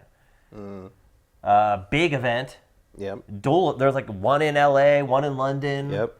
I mean, they did not have both sides of the planet. Yeah, it's pretty crazy. What are your initial impressions, Matt? It's Mortal Kombat. Yeah. I feel like they're not reinventing the wheel so much as like sort of, it feels like they're picking the things that worked over the course of their like last 4 games and sort of cobbling them together and polishing them up until they kind of have the ideal Mortal Kombat approach. Or what I think they're doing is that they're just incorporating a lot of stuff from Injustice. They've figured out what it worked in Injustice and what did not work in Injustice, and then they're mashing that in with MK. Well, that's what I meant. I mean, I said that like a week or two ago about like, I think you can count the Injustice games as sort of part of the iteration of the the Injustice games. They've alternated with the Mortal Kombat games in the modern era of NetherRealm, and each one learns something from the previous one, whether they're part of the same series or not. Yeah. And we're getting some, like it seems like they've listened to the community in terms of the complaints about the animation. It's still sort of got that stiff Mortal Kombat look to it, but like it's not as much like weird like idle stance things. Yeah. Like most of the moves don't feel like they come off the center of gravity incorrectly. There's the YouTube kind of the YouTuber complaint of the it's called fence punching, which is sort of where kind of that classic Mortal Kombat like high punch thing where like it looks like they're punching. It looks like they're punching over a low fence, which is like not how you. That's not how you bring power to a punch in any situation. So they've definitely put more effort into that, addressing that, and everything looks a lot better. It looks great. Game looks awesome. And it's got the visuals are still great. The gore is pretty much second to none. Although Resident Evil 2 is going to give it a run for its money, I think. Yeah, I actually in the reveal for this, in the comments I did like a little semi-informal poll saying better gore, MK or Resident Evil. It seemed most people sided with Resident Evil, but not because really one was better than the other. They just liked how Resident Evil approached the gore versus how they did it here. Yeah, well, Resident Evil is the current hotness. That's so awesome right there, by the way. So we'll see. Yeah. And he's fine. Yeah, this leg just went right through his eyeball. Like, the X-ray on moves the back are of his head. Pretty ridiculous. Yeah. I mean, it is really gory. But the one thing I would say that I like about this Mortal Kombat is that it's bringing back the humor a little bit. Like, Mortal Kombat X to me was just almost too much. I mean, maybe I'm getting, like, old and squeamish or whatever, but, like, remember we had that montage of fatalities from Mortal Kombat, and, like, it bothered me. Like, we watched them, and I was like... I think you're getting old. I don't see much difference here. I don't know. I think there's a more tongue-in-cheek, like, they're comedic, like, there's a lot more, like, one-liners and quips in this than there was in MKX. That I think they are taking from Injustice 2, and one of the things Injustice 2 did really well was the personality of the characters interacting with each other. Yeah. Not just because of what they'd say, but what they'd say to each other. Like the fact that Injustice 2 had a ridiculous amount of character-specific one-to-one dialogue. Yeah, like before fights, after fights. Yeah, and just like individual things that they'd say to just those characters, right. And it hinged on the relationship those characters had with each other outside of the game, and it was very well done. So I think they are doing that in this. Like there's not quite the rich tapestry of an 80-year-old comic book universe to draw from, but clearly it's funny to say rich tapestry when talking about Mortal Kombat. But clearly there's enough lore that you can make, like, Scorpion is not going to say the same thing to Kano that he would to Sub-Zero. Yeah. I don't think we've seen Kano be in this as a playable character yet, but yeah. Well, they've only announced like 12 characters at this point. It's like 24 total, and I think we know half of them. Yeah, Baraka's back, which is a big deal. Fans have been asking for him for a long time. The Bone Claws this time. Yeah. And there's a brand new female boss named Korinka, which is she's like the main bad guy from the story mode. There is a story mode that I'm assuming is going to be just like Injustice, which means it should be freaking awesome. And then we were seeing earlier the character variations. So that's something that's been brought in from Injustice. There are 3 presets per character that NetherRealm creates. And then those presets will work fine for competitive play, online play. They're supposed to be normalized, like we were talking about, and with those are also taken, the Division 2. Those are actually taken from the earlier Mortal Kombats, where they had everybody had different weapon choices, and then the PlayStation 2 original Xbox generation that everybody would prefer didn't happen.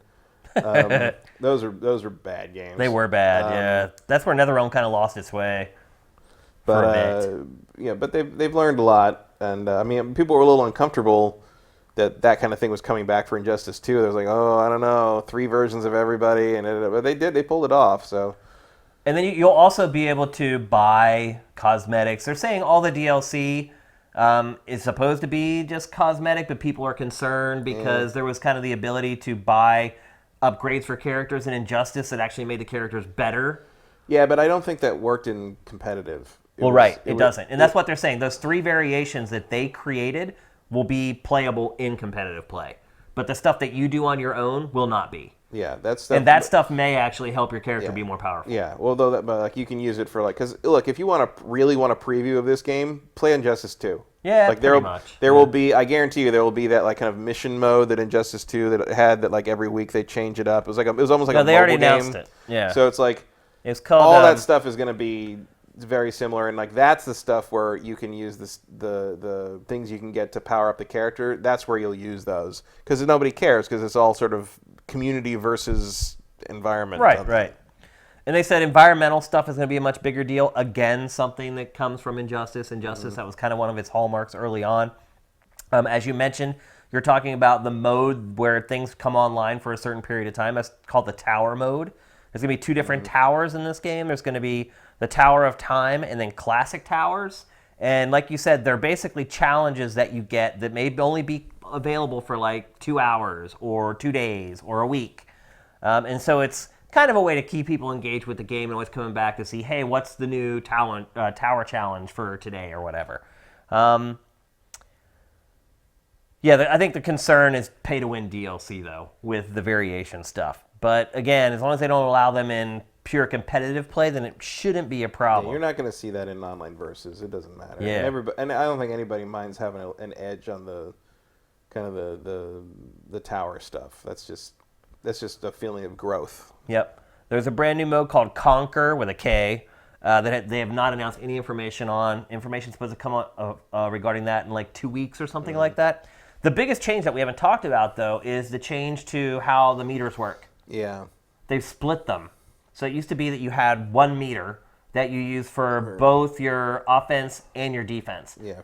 That was one of and I remember the first Mortal Kombat, the 9, the Return, basically.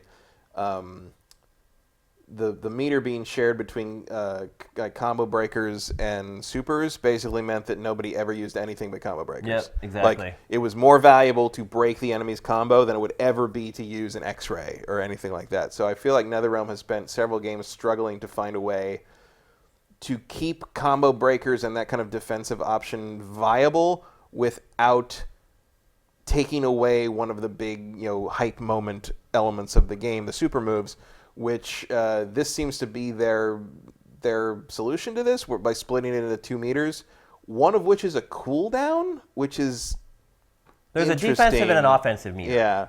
It's a lot of the FGC, the fighting game community, is, well, we're gonna have to see how that turns out. Like there's the reaction has been positive from the people who played it and got their hands on it, but basically everybody was like, we got to take that cooldown meter into the lab hard and figure out if this is gonna balance right. So it's gonna be that's the other thing. It's even if it doesn't balance right, it ain't gonna be boring.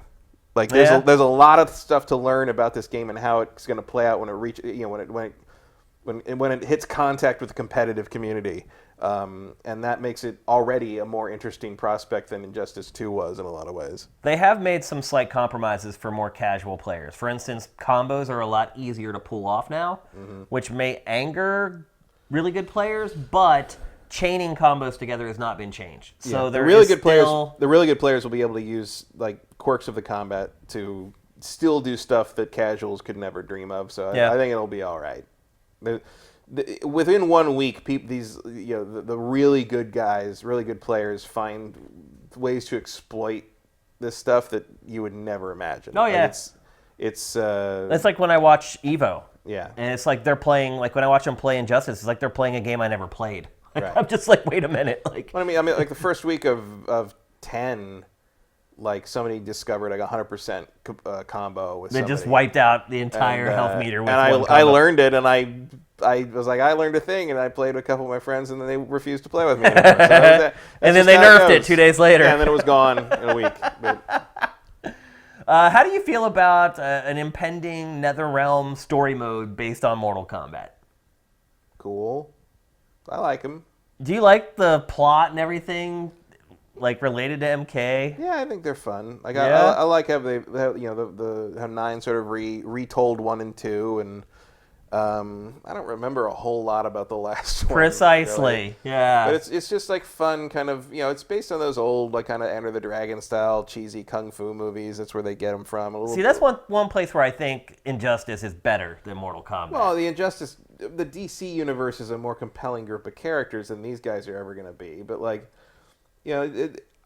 I enjoy sort of the try-hard edgelord sort of, we've brought the things on your binder to life sort of element of this. David Jaffe School of Game Design. And they can get a little crazy. I mean, even Raiden's face here almost looks similar to angry Superman in Injustice 2, where he's just going to do the things that DC wouldn't let them have Superman do, or he's going to fry people and all that. I think this is a case, though, where you have a video game franchise where I'm also curious. When they created it, they didn't think about the fact of, you know what, this may go on for 30 years. Maybe we should make sure that our base backstory is something that makes sense and isn't ridiculous. Because I don't feel like this franchise, because it's save world, whatever. But the story modes in NetherRealm's games are so good that I do care about the story in them. Well, interesting thing about this one is that basically after you went through the last one more or less covered 3 and 4, involved Chinook and all those guys. This is the first one in the modern era where they're going to have to start making new stuff up. And so we've already seen a couple new characters. And I'm interested just because they're going to finally have to forge some new ground with the Mortal Kombat story, and I wonder what they're going to do. They've already got the time-controlling girl and that new girl that controls all the blood stuff. Right. And the new girl that controls all the blood stuff. Shao Kahn's back as a pre-order bonus. Yeah. And he's looking a little lizardy. Yeah. He looks a little Goro-ish, a little bit something going on there. I like the batshit image comics sort of the 90s thing they do with these. They're forgettable, but they're fun. I think what they should do is, like, in the first 5 minutes of this one, they should just have some, like, cop-out where they're just like, oh, all that was bullcrap. This is what's been really going on. And basically a real reboot of the franchise so they can actually have interesting stories going forward. That was 2 games ago. They already did that. You can't just reboot every 2 games. I think you can. Just make up new story. Like, just keep going. It's just so absurd, the whole setup of it. That's the best part of it. It's ridiculous, like, weird kung fu mystical garbage. It's great. It's like it's the B movie to end all B movies. I think after playing Injustice for, playing its excellent story modes, I just expect a little more. And I just don't know if this franchise, the way it's set up right now, is capable of even providing it. Anything's capable of that. All you need is good writing. Yeah. You can make Baraka a good character. You just need to write him well. Like, believe me, there's characters that are good and interesting and fun in Injustice 2 that I have never found interesting in any other form. Right. Like, and they make them work because they had some talent going on there. Like, and they could apply that same talent to these characters, and some of these things are going to work. It'll be fine. So there you go, Mortal Kombat 11. I think there's also an open beta coming for this. Yeah. And then it launches in April, I believe. Yeah. April 26th. And then we get to start speculating about the DLC characters. Yeah. I'm hoping that John Wick shows up. That would be a good ad, I think, actually. The problem is that, like... It strangely makes sense. Well, and there's a 3rd movie coming out, so right. it would kind of... The trailer for that looked good, too. The issue is that it is a Warner Brothers production. The issue is... same issue with, like, because people have always said, like, why isn't Neo in it? Because that's a Warner Brothers own thing. The reason Neo isn't in it because it costs a lot of money to license Keanu Reeves' face. Yeah. That's why. Which is why he wasn't in the Matrix games, right? No, he was. Wait, the first Matrix game, he was not in. It was all those, like, bit characters. He appeared in it, and then in the second one, you play as him, and he sure as hell looks like Keanu Reeves. Yeah. Path of Neo. I mean, that was part of the deal for making those games, but if you want to make... it's not a coincidence that all the guest characters in Mortal Kombat and Injustice have been costumes or makeup. Right. You don't need to pay anyone for the likeness to you don't need to pay any actor royalties for the Alien or the Predator or Jason Voorhees or even Freddy Krueger, who's just all makeup. But if you put like real people in, like, you're gonna have to start paying Keanu Reeves, or you make him not look like Keanu Reeves. At which point, what's the point? But I feel like maybe because John Wick 3 is coming out this year, you could maybe finagle a thing where, like, John Wick 3's marketing budget pays that fee, and you get him in as sort of a little promotional thing. That'd be a cool way to do it. There's kind of similar characters to him already in the franchise, though. Yeah, but he's such a big deal at this point. Like, and then you get a new movie. I think it would be a cool addition. Yeah. So that's my prediction: is we're going to see John Wick as DLC. What's your hype level for this on a scale of 1 to 10? Probably like 7-ish. Me like, too. 7, 8. Into it. Yeah. I would be more into it if it was Injustice 3 because I do, as much as I enjoy the story in the Mortal Kombat kind of bad heavy metal comic sort of thing. The Injustice stories are bad. Injustice 2 story was like a lost DC animated universe movie that was honestly they set the bar really high. Honestly, better than a lot of what DC puts out in its animated direct-to-video stuff. Right, now. that's what I'm saying. That's why, to me, the bar's kind of high now for MK. Like, my expectations of what I want from this are a little bit higher than they would have been. Well, I will say this, though. After the big blowout, I'm glad I drafted the game. I think it's going to... I think it's going to score very well. Yeah, we'll see. But I'm more confident now after seeing all this stuff than I was before then. I mean, it seems very much in line with what I would expect NetherRealms to be doing moving forward, Yeah. And I'm sure Injustice 3 will look even better. Yep. Just less bloody. Yep, a lot less bloody. All right, it's time for our trailer of the week. For you veterans of GameFace, this is the time to get your questions into the chat. And since the show's a little shorter today, we will answer a few more, so get them in there. Our trailer of the week is for, I guess I would say, the second biggest game that launched in the last 7 days. That's not saying much. Our trailer of the week is for Travis Strikes Again, No More Heroes, which is a Switch exclusive, but nothing like the prior No More Heroes games. Well, the aesthetic is the same.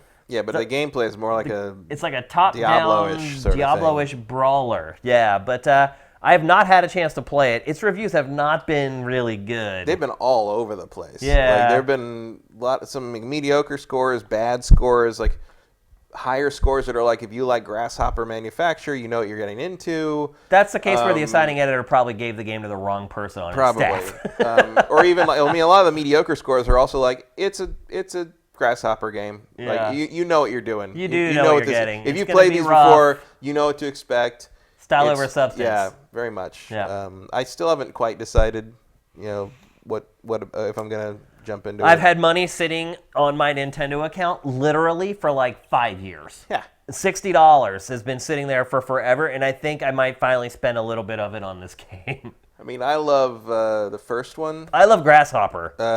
I hate to admit it. don't like No More Heroes 2 very much. So this one I'm kind of like, I don't know. I don't know what to think yet. Well, maybe this trailer will help you decide. Probably not.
I think that might be the craziest trailer of the week we've ever had.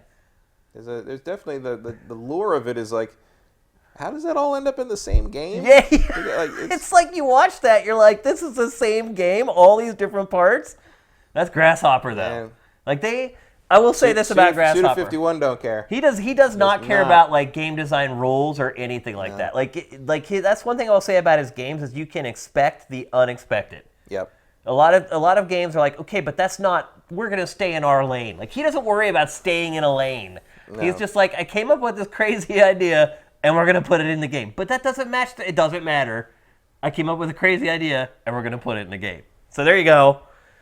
Travis Strikes Again, No More Heroes. I had hope for a lot more than what we got with that game, just in general. Like, remember when it was first announced, I was really excited for it. I was like, oh my gosh, like... Although, to be fair, it came out faster than I thought it would. Well, when we found out that it was like a top-down beat-em-up... But when they first announced it at that, like, Switch Direct thing, like, he hadn't even started it yet. Yeah, remember that. So they made this in, like, just under 2 years. I think you can tell. A little bit. A little bit. All right, let's get to some questions. And like I said, we're going to answer a few more. So if you haven't put in a question yet, be patient. You can put them in now, and we'll probably get to them. W. Matthew, of course, we have to answer one of his. What's your favorite under-talked-about game from a prior era? For me, it's Crimson Skies. My favorite flight game ever. Well, Crimson Skies is a really good pick. Yeah, I mean, that's one of the sort of cornerstones of games like that. Mm-hmm. The ones that flew under the radar that didn't get as much credit as they deserved. Mine, I could probably list those all day. I guess I would pick, I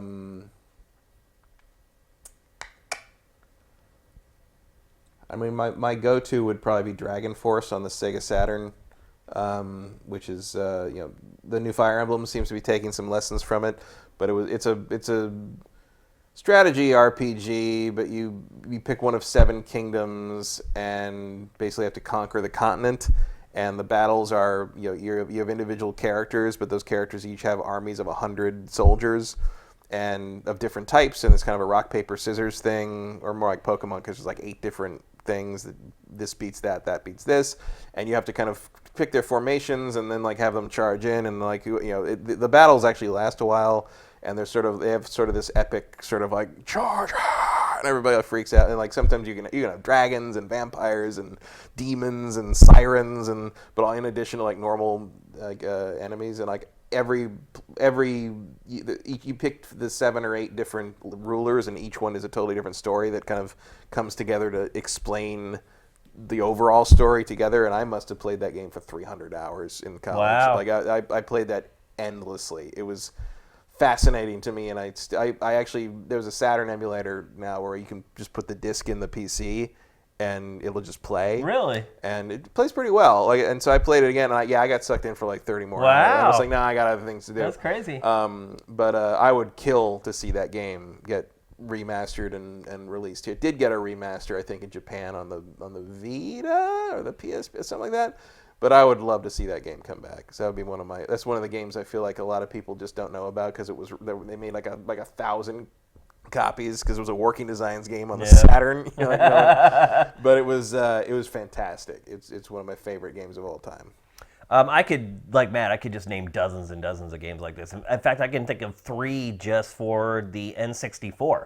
The Rocket Robot on Wheels. Yeah. Mm-hmm. I'm surprised you didn't bring that one up. I bring that one up all the time. You do, yeah. So. Space Station Silicon Valley, which was one of Rockstar North's first games when they were called DMA Design, and then Body Harvest for N64. Also That's DMA another Design. Underappreciated. It's kind of the first real Grand Theft Auto.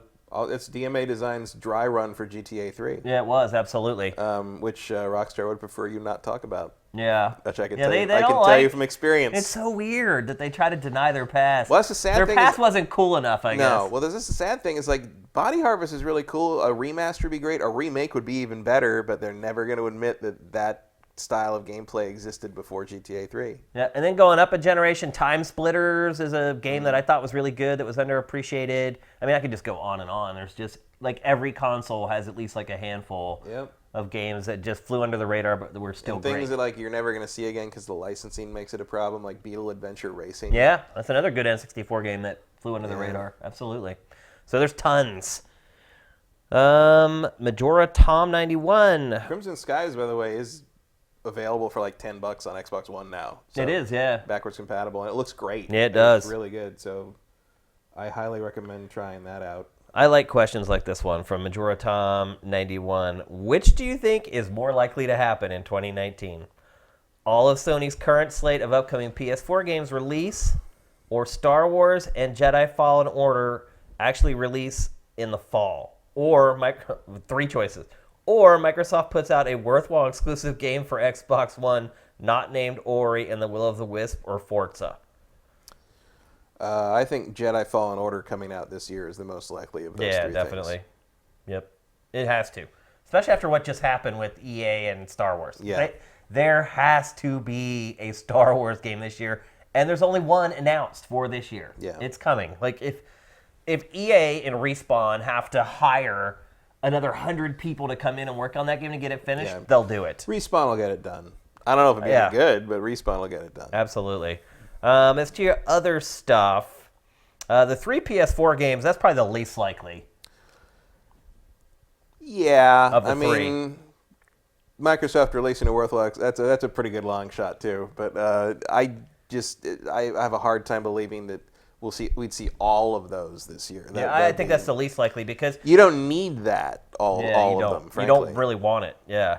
The third option was Microsoft puts out a worthwhile exclusive game. I think Gears 5 is going to be a worthwhile exclusive game. Is it going to be as good as God of War? Probably not, but I think it's going to be worthwhile. Yeah, for certain, definitely. I mean, there's people that are just not going to be interested in Gears no matter what you do.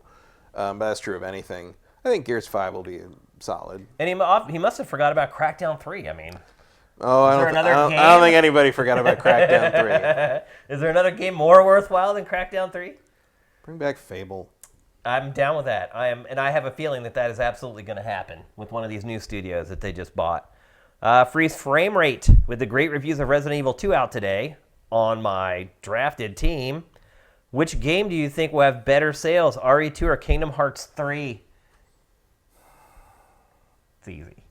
I think that's Kingdom Hearts 3. Yeah, it's easy. It's definitely Kingdom Hearts 3, without a doubt. You got a whole generation been waiting their whole lives to play that. Yeah, I mean, it's going to, I think it'll double the sales of Resident Evil 2, at least. I mean, it is the number one question we got through fan email on XPlay.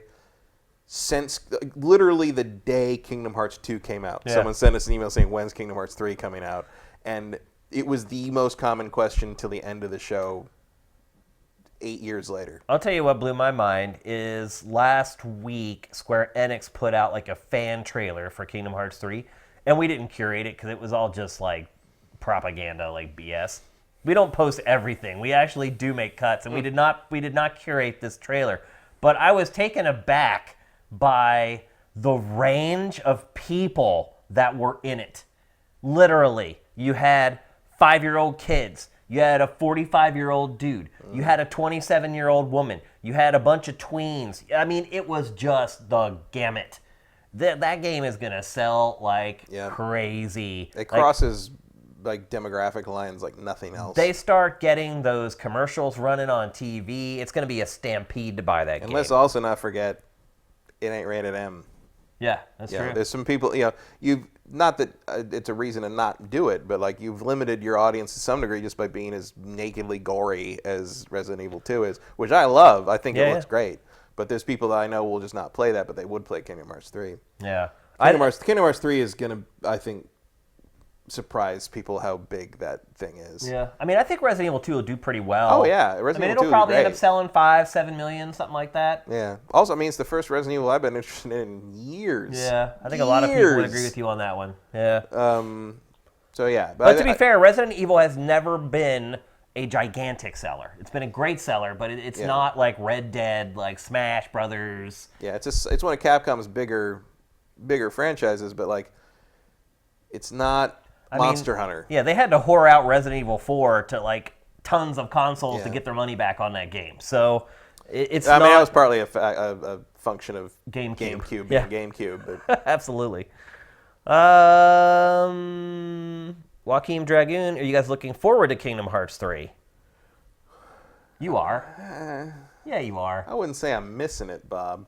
I mean, I'm going to play it because I can't not play it. But, I mean, Kingdom Hearts is nonsense and has been for, like, some would say forever. I would say Birth by Sleep kind of crossed the line for me into, like, Birth by Sleep is a good game. But it hit the point with the lore where I'm just like, I mean, it's not that it's hard to understand. It's just convoluted, and there's clearly no plan, you know? And like, it's kind of like how Lost got, where you're like, that's a good look, analogy. dude, you're not, I know you don't know what the polar bear is. Well, yeah, they just gave up on a bunch of stuff on that show. They never, ever, like, rectified, it's like a handful of things. Kingdom Hearts is like an anime written by J.J. Abrams. It's just a bunch of questions and weird things that like he's just going to worry about it later if he ever has to finish it. And like I don't even think this is going to fully end anything. People think that like Kingdom Hearts 3 is the end of the series. Like I mean, I'm sure there'll be some weird teaser at the end where like they can. I mean, unless Disney's just like, please just end it so we can all stop talking to each other. Like, I don't know. Because it's the only time they have to talk to Square Enix. Well, at the very least, remember it's they like, set up that division just for that purpose. Right. Well, at the very least, it's like, please stop letting Nomura do them because he takes a decade. Yeah, at least. If you want your game to come out while we're still young, don't give it to Nomura. Yeah, is kind of the rule here. Now he's on Final Fantasy VII Remake, so he just can do that for the next 20 years. Yeah, he may not be alive for the end of that one. Am I looking forward to Kingdom Hearts 3? Kinda, not a lot. I'm not a big Kingdom Hearts fan. Morbid curiosity, I would say. I think that's what that franchise is in general for me. Is like, how are they going to... Oh, they don't really make it work? That's kind of what I thought. No. The other thing about it is, like, I would be looking forward to it more if it had more worlds in it that were my wheelhouse. Yeah. But, like, it's interesting that Kingdom Hearts 3, if you judge it by the worlds they've chosen, Kingdom Hearts 3 is being is very much made for today's 12-year-olds. Yeah. You know, with like all the modern hotnesses. Yeah. Because that's the funny thing is I remember playing Kingdom Hearts 1 and thinking like, wow, we're gonna put Tarzan in this. Like, Tarzan's just the new boy on the, right. And now it's like not Tarzan's 20 years old this year. That's crazy. So now it's like Tarzan, that's a classic, you know. Yeah. But I remember feeling a little weird that like they were putting so many recent movies into Kingdom Hearts 1. I mean, that's what they do. That's what you have to do because that's what the kids are watching on They gotta hook all their DVDs. They gotta hook this generation of 12-year-olds right. so that when they're 30 and Kingdom Hearts 4 comes out, they'll still want to buy it. It's crazy. Alex SIFTD mod, what's on your Super Bowl party food menus? I don't know. I don't know either. Sorry. I make a buffalo chicken dip for every football party I ever go to. So if I go to a Super Bowl party, I'll take buffalo chicken dip. And I highly recommend making some and eating it right now. It is so good. Buffalo chicken dip is the bomb. We got we ordered sandwiches last night from a place called Fat Sal's, and the thing that my girlfriend got was they take like full like buffalo chicken tenders and they just put it in a sandwich. Works for me. It's like this. It's just buffalo sauce, giant chicken tenders, and you can get it with like the buffalo sauce and blue cheese dressing and the whole thing. And she didn't get it this way, but optionally you can get it with, I'm not making this up, mozzarella sticks on it and fries on it. So fries, that's a thing in Pittsburgh from a restaurant called Primanti Brothers. On all their sandwiches, they put French fries and coleslaw on top.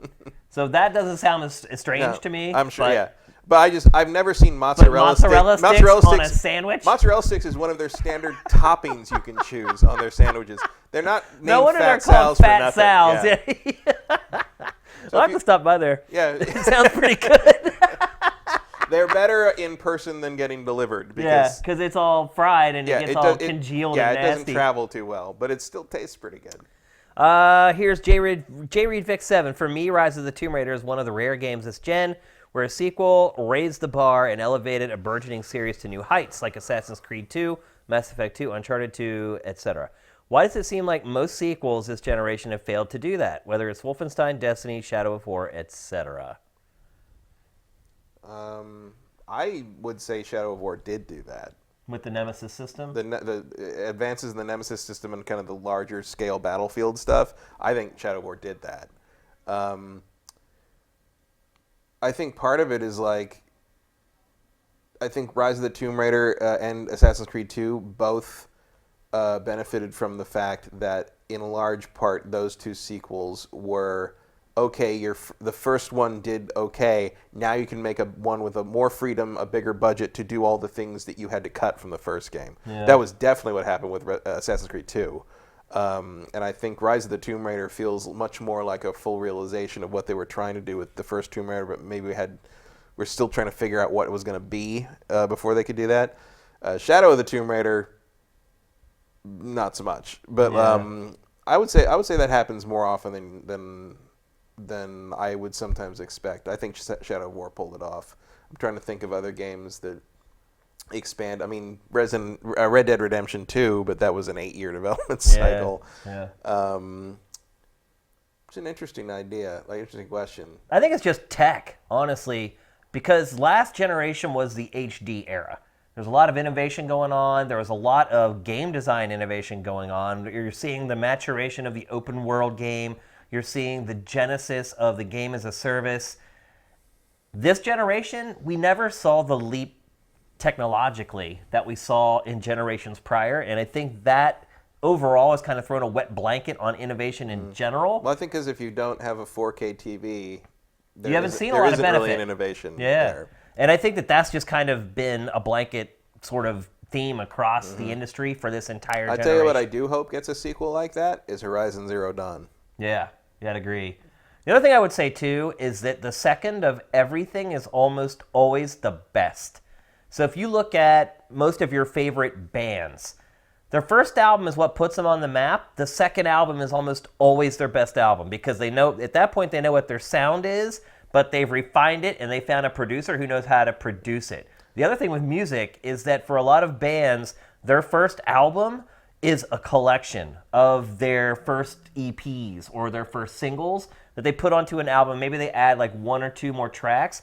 The second album for a band is always a brand new collection of songs. Now that they've figured out the studio, their sound, who's going to produce their stuff, I think if you look at almost any entertainment medium, the second of everything is almost always the best. Unless you're Iron Man or Thor. Look at Star Wars. There's another example. Empire, yeah. It's very common. Not true in the prequel trilogy. No, but, it's very common in any entertainment that the second installment in anything is the best. It can be, but there's also the term sophomore slump. Devil May Cry 2, an exception, obviously. but there aren't many. I would argue Halo 2, which is mostly half a game. Yeah. That was. I mean, Halo 3 to me is still the best Halo game. Yeah, but that's the third one. Right. Halo 2, I thought was a letdown at the time. Maybe I thought the story was maybe a little disappointing because of how they had hyped it up before it came out. Yeah. And because it took you away from Master Chief, and because it ended suddenly. It was just like, oh, wait a minute.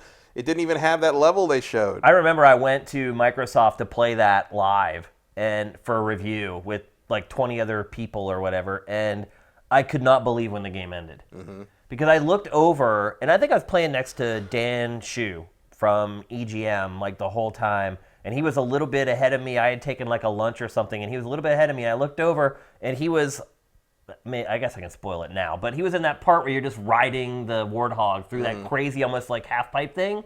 And then he like put the controller down and like just let it sit there. And I was like, oh, did he finish it? And I like looked away. And then I got to that part of the game. I was like, there's no way this is the end. And sure enough, that was like the last sequence of the game. I'll never forget that. Like, yeah. But then, playing is... I didn't hate playing as other characters as much as other people did.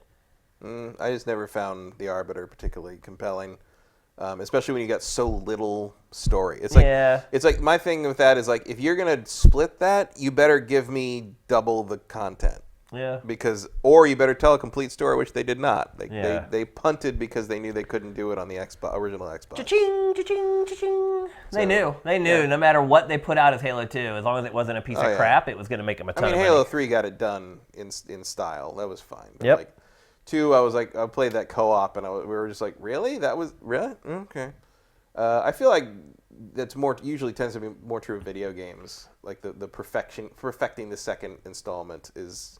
Because the idea is not dead yet and tired yet. Yeah, development is so iterative that it's like that's kind of your sweet spot where we proved ourselves and now we're free to do the things we wanted to do but had to cut for time or skepticism. And almost all my favorite bands, their second album is their best one. Beastie Boys, Paul's Boutique, hands down their best album. I could go on, but it tends to extrapolate across almost all entertainment for whatever reason. I don't know. Movies, I think we remember the good number twos and forget the number twos. Oh. The number twos. Let's see. Justin Horman. So these Sonic the Hedgehog Green Hill Zone scented candles recently went on sale in Europe. What's the weirdest gaming merch you've ever bought or been sent from a publisher? Anything you wouldn't actually advertise to your friends that is something you owned. The weirdest game merch I think I ever saw was when the Take-Two sent you the razor wire Garrot for Manhunt. They sent you a murder weapon. Basically. They did. I mean, back then Rockstar swag was insane. Yeah. They sent baseball bats for Grand Theft Auto 3. Mm-hmm. They send weapons. That's what they used to do. They would send weapons to game journalists. Through the mail. But the one thing that they sent me that Matt is talking about, and that was exactly what I was going to say too, it was like a piece of barbed wire with 2 finger rings on each. Yeah, leather finger straps. Yeah, and you could just grab it. And literally it was made to put around someone's throat and kill them. Yeah, it was and it came in like a little leather pouch. Mm-hmm. It would roll up and then fold up and fit perfectly in this. Actually, it was like a velour pouch, like Crown Royal or something. Yeah. And I cannot believe. I still can't believe that they sent me that. Mm-hmm. That was for Manhunt, though. Yep. There's other things. There's the giant floppy purple dildo from Saints Row 3. Oh right, yeah.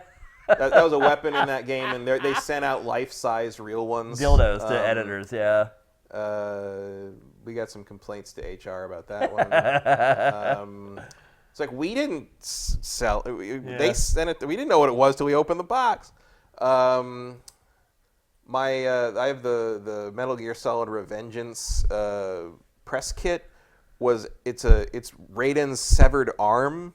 Oh yeah, I remember that. Yeah. With a USB cable coming out of it, and you plug it in because there's a USB drive in it. So you plug it in, and that's where the press assets were. I still have that because it's ridiculous. It is so ridiculous. These companies wasted so much money on the dumbest crap. Yeah. Those are the ones that jump out at me. And then you get some, like I got some that were in like puzzle boxes, right? They're like literally made you sit there and like, right. It's like, bro, I need the code so we can play the game. It's like or the we got a chain sword for Space Marine, Warhammer 40,000 Space Marine. They sent a full size chain sword, which we thought was fun, but there was sort of this thing of like, and then what? Yeah. And then the other problem we had with that, because at the end of G4 we had to get rid of all this stuff. We had to get rid of everything. So we were trying to give it away. The problem was we had trouble getting rid of the chain sword because we'd used it in this skit where Blair Herter fell in love with it, and like there was a scene where like he and the chainsword were all oiled up in bed together, and so it was still sort of slippery. It was still a little. Yeah, I wouldn't take it. And so everyone's like, no, and like you could never get it all off. Like the lube was still there, and you could never fully get rid of it. And eventually, one of the girls who worked in another department but did like LARPing, like cosplay stuff, like thought it was cool, and we're like, take it. and like we're like, just make sure you use gloves. And she's like, nah, it's fine. Like, whatever. So we took it. She took it. It's fine. Let's see if we got some more. Do you think Final Fantasy characters will appear in Kingdom Hearts 3 from Les David? He also says Dragon Force and Saturn rocks. So it does. Maybe, I don't know. They haven't really shown that, have they? Like no. Final Fantasy characters in there. Nope. I mean, if they do, it'd be like the other games, and it'll just be like a quick cameo here and there, like be like a Moogle somewhere or something. Yeah. I don't know. I'd be a little surprised if they didn't, because that's sort of that was sort of the original hook of the series. But I guess Sora and company have sort of come into their own as their own characters, so maybe you don't really need them anymore. And you're certainly not getting David Boreanaz back for Leon, so I don't know.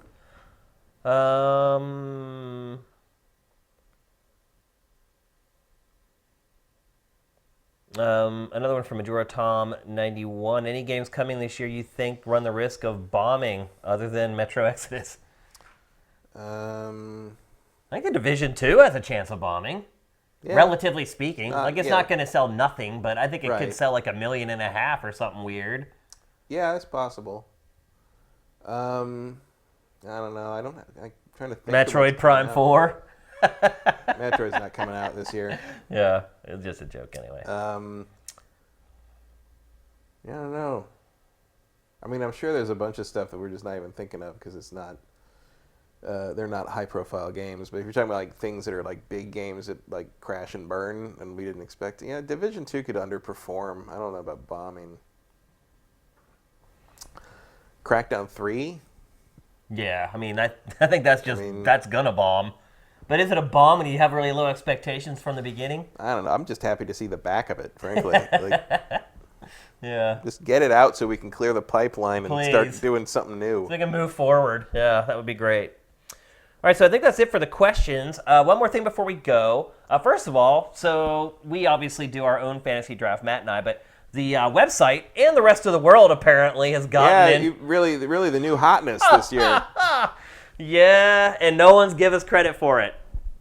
Which, whatever. It's like, what credit are they going to give us? Yeah, but, I mean, it's not like no one else could come up with that. But nobody did. Yeah. And nobody did it for 4 years after we did it for the first time.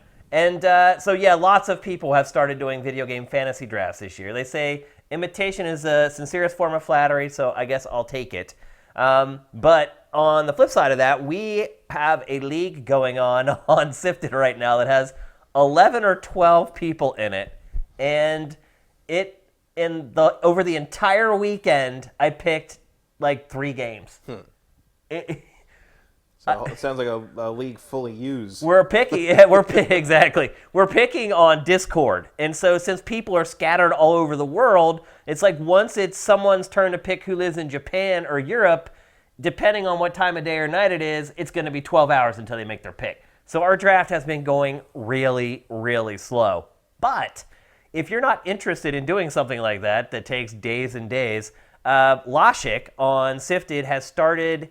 Actually, he started this last year, and he built like an app for it. And basically, all you do is you go and just pick any 10 games. You're not taking turns picking with anybody else, like Matt and I do, or like we're doing in the other league I was talking about a minute ago.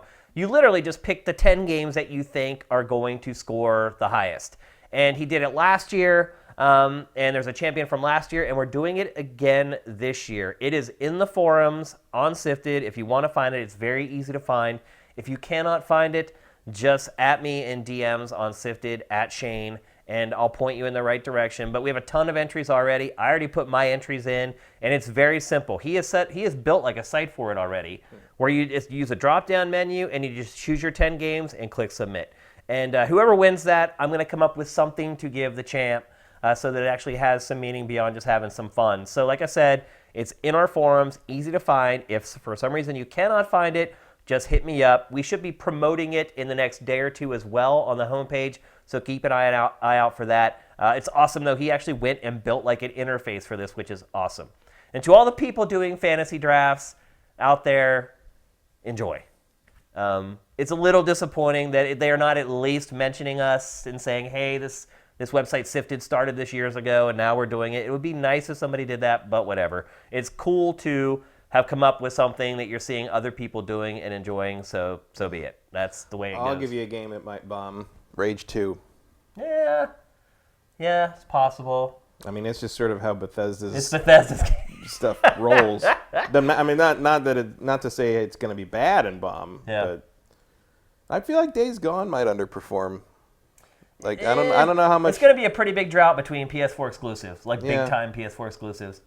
Somebody on YouTube also gave me crap today because Days Gone was like number 18 out of 20 on, and I was like, it barely made it in, bro. And he's like, that should be in the top 5. I'm like, that's ridiculous to me. It's such an uninteresting looking game to me. How it is. It's wow. I mean, that's not. I'm not going to play it because. Well, yeah, we're going to play it. What it's a first-party Sony game. But of course we're going to play it. Woof. Like it looks like it's just created from the parts of lesser games. Yeah, I guess my point is that there are still true believers out there on that game. Oh yeah, but that doesn't mean it's going to sell. I mean, that's true. That would again be like a Division 2 thing where it's like it just underperforms. It'll still sell okay. Yeah. All right, so that's it for GameFace episode 154. Thanks for watching, everybody on the stream, for asking great questions at the end of the show. Everybody watching on YouTube, thank you for your support. As I said at the beginning of the show, it would be awesome if you could kick us at least $1 a month on our Patreon. It's $1, and it would make a world of difference to us. If all you guys gave us $1, our world would change. It literally would. Shane wants his $2. Yeah, what was that from? Better Off Dead? Better Off Dead, yeah. Another classic. But if you can't do that, please hook us up with Twitch Prime. The instructions are in the directions below. It's very easy. If you've already connected your accounts, it literally takes 3 seconds. But you do have to do it every month and re-up it. But for those of you who are doing that already, thank you very, very much. We really appreciate it, and it is making a difference. So big changes coming to our Patreon this week. Keep an eye on it. Once we have it all done, we're not gonna do it all at once because of kind of the way Patreon works. You kind of do stuff like that in shifts. So it's going to be a gradual rollout throughout the rest of the week. But once it's all done, we will promote it on SIFTD, and you guys can go check it out. So thanks to everybody for watching. No matter you're watching on the stream, you're watching on SIFTD, you're watching on Patreon, you're watching on YouTube, we love you all. So thanks. Have a good night. GameFace is up and out.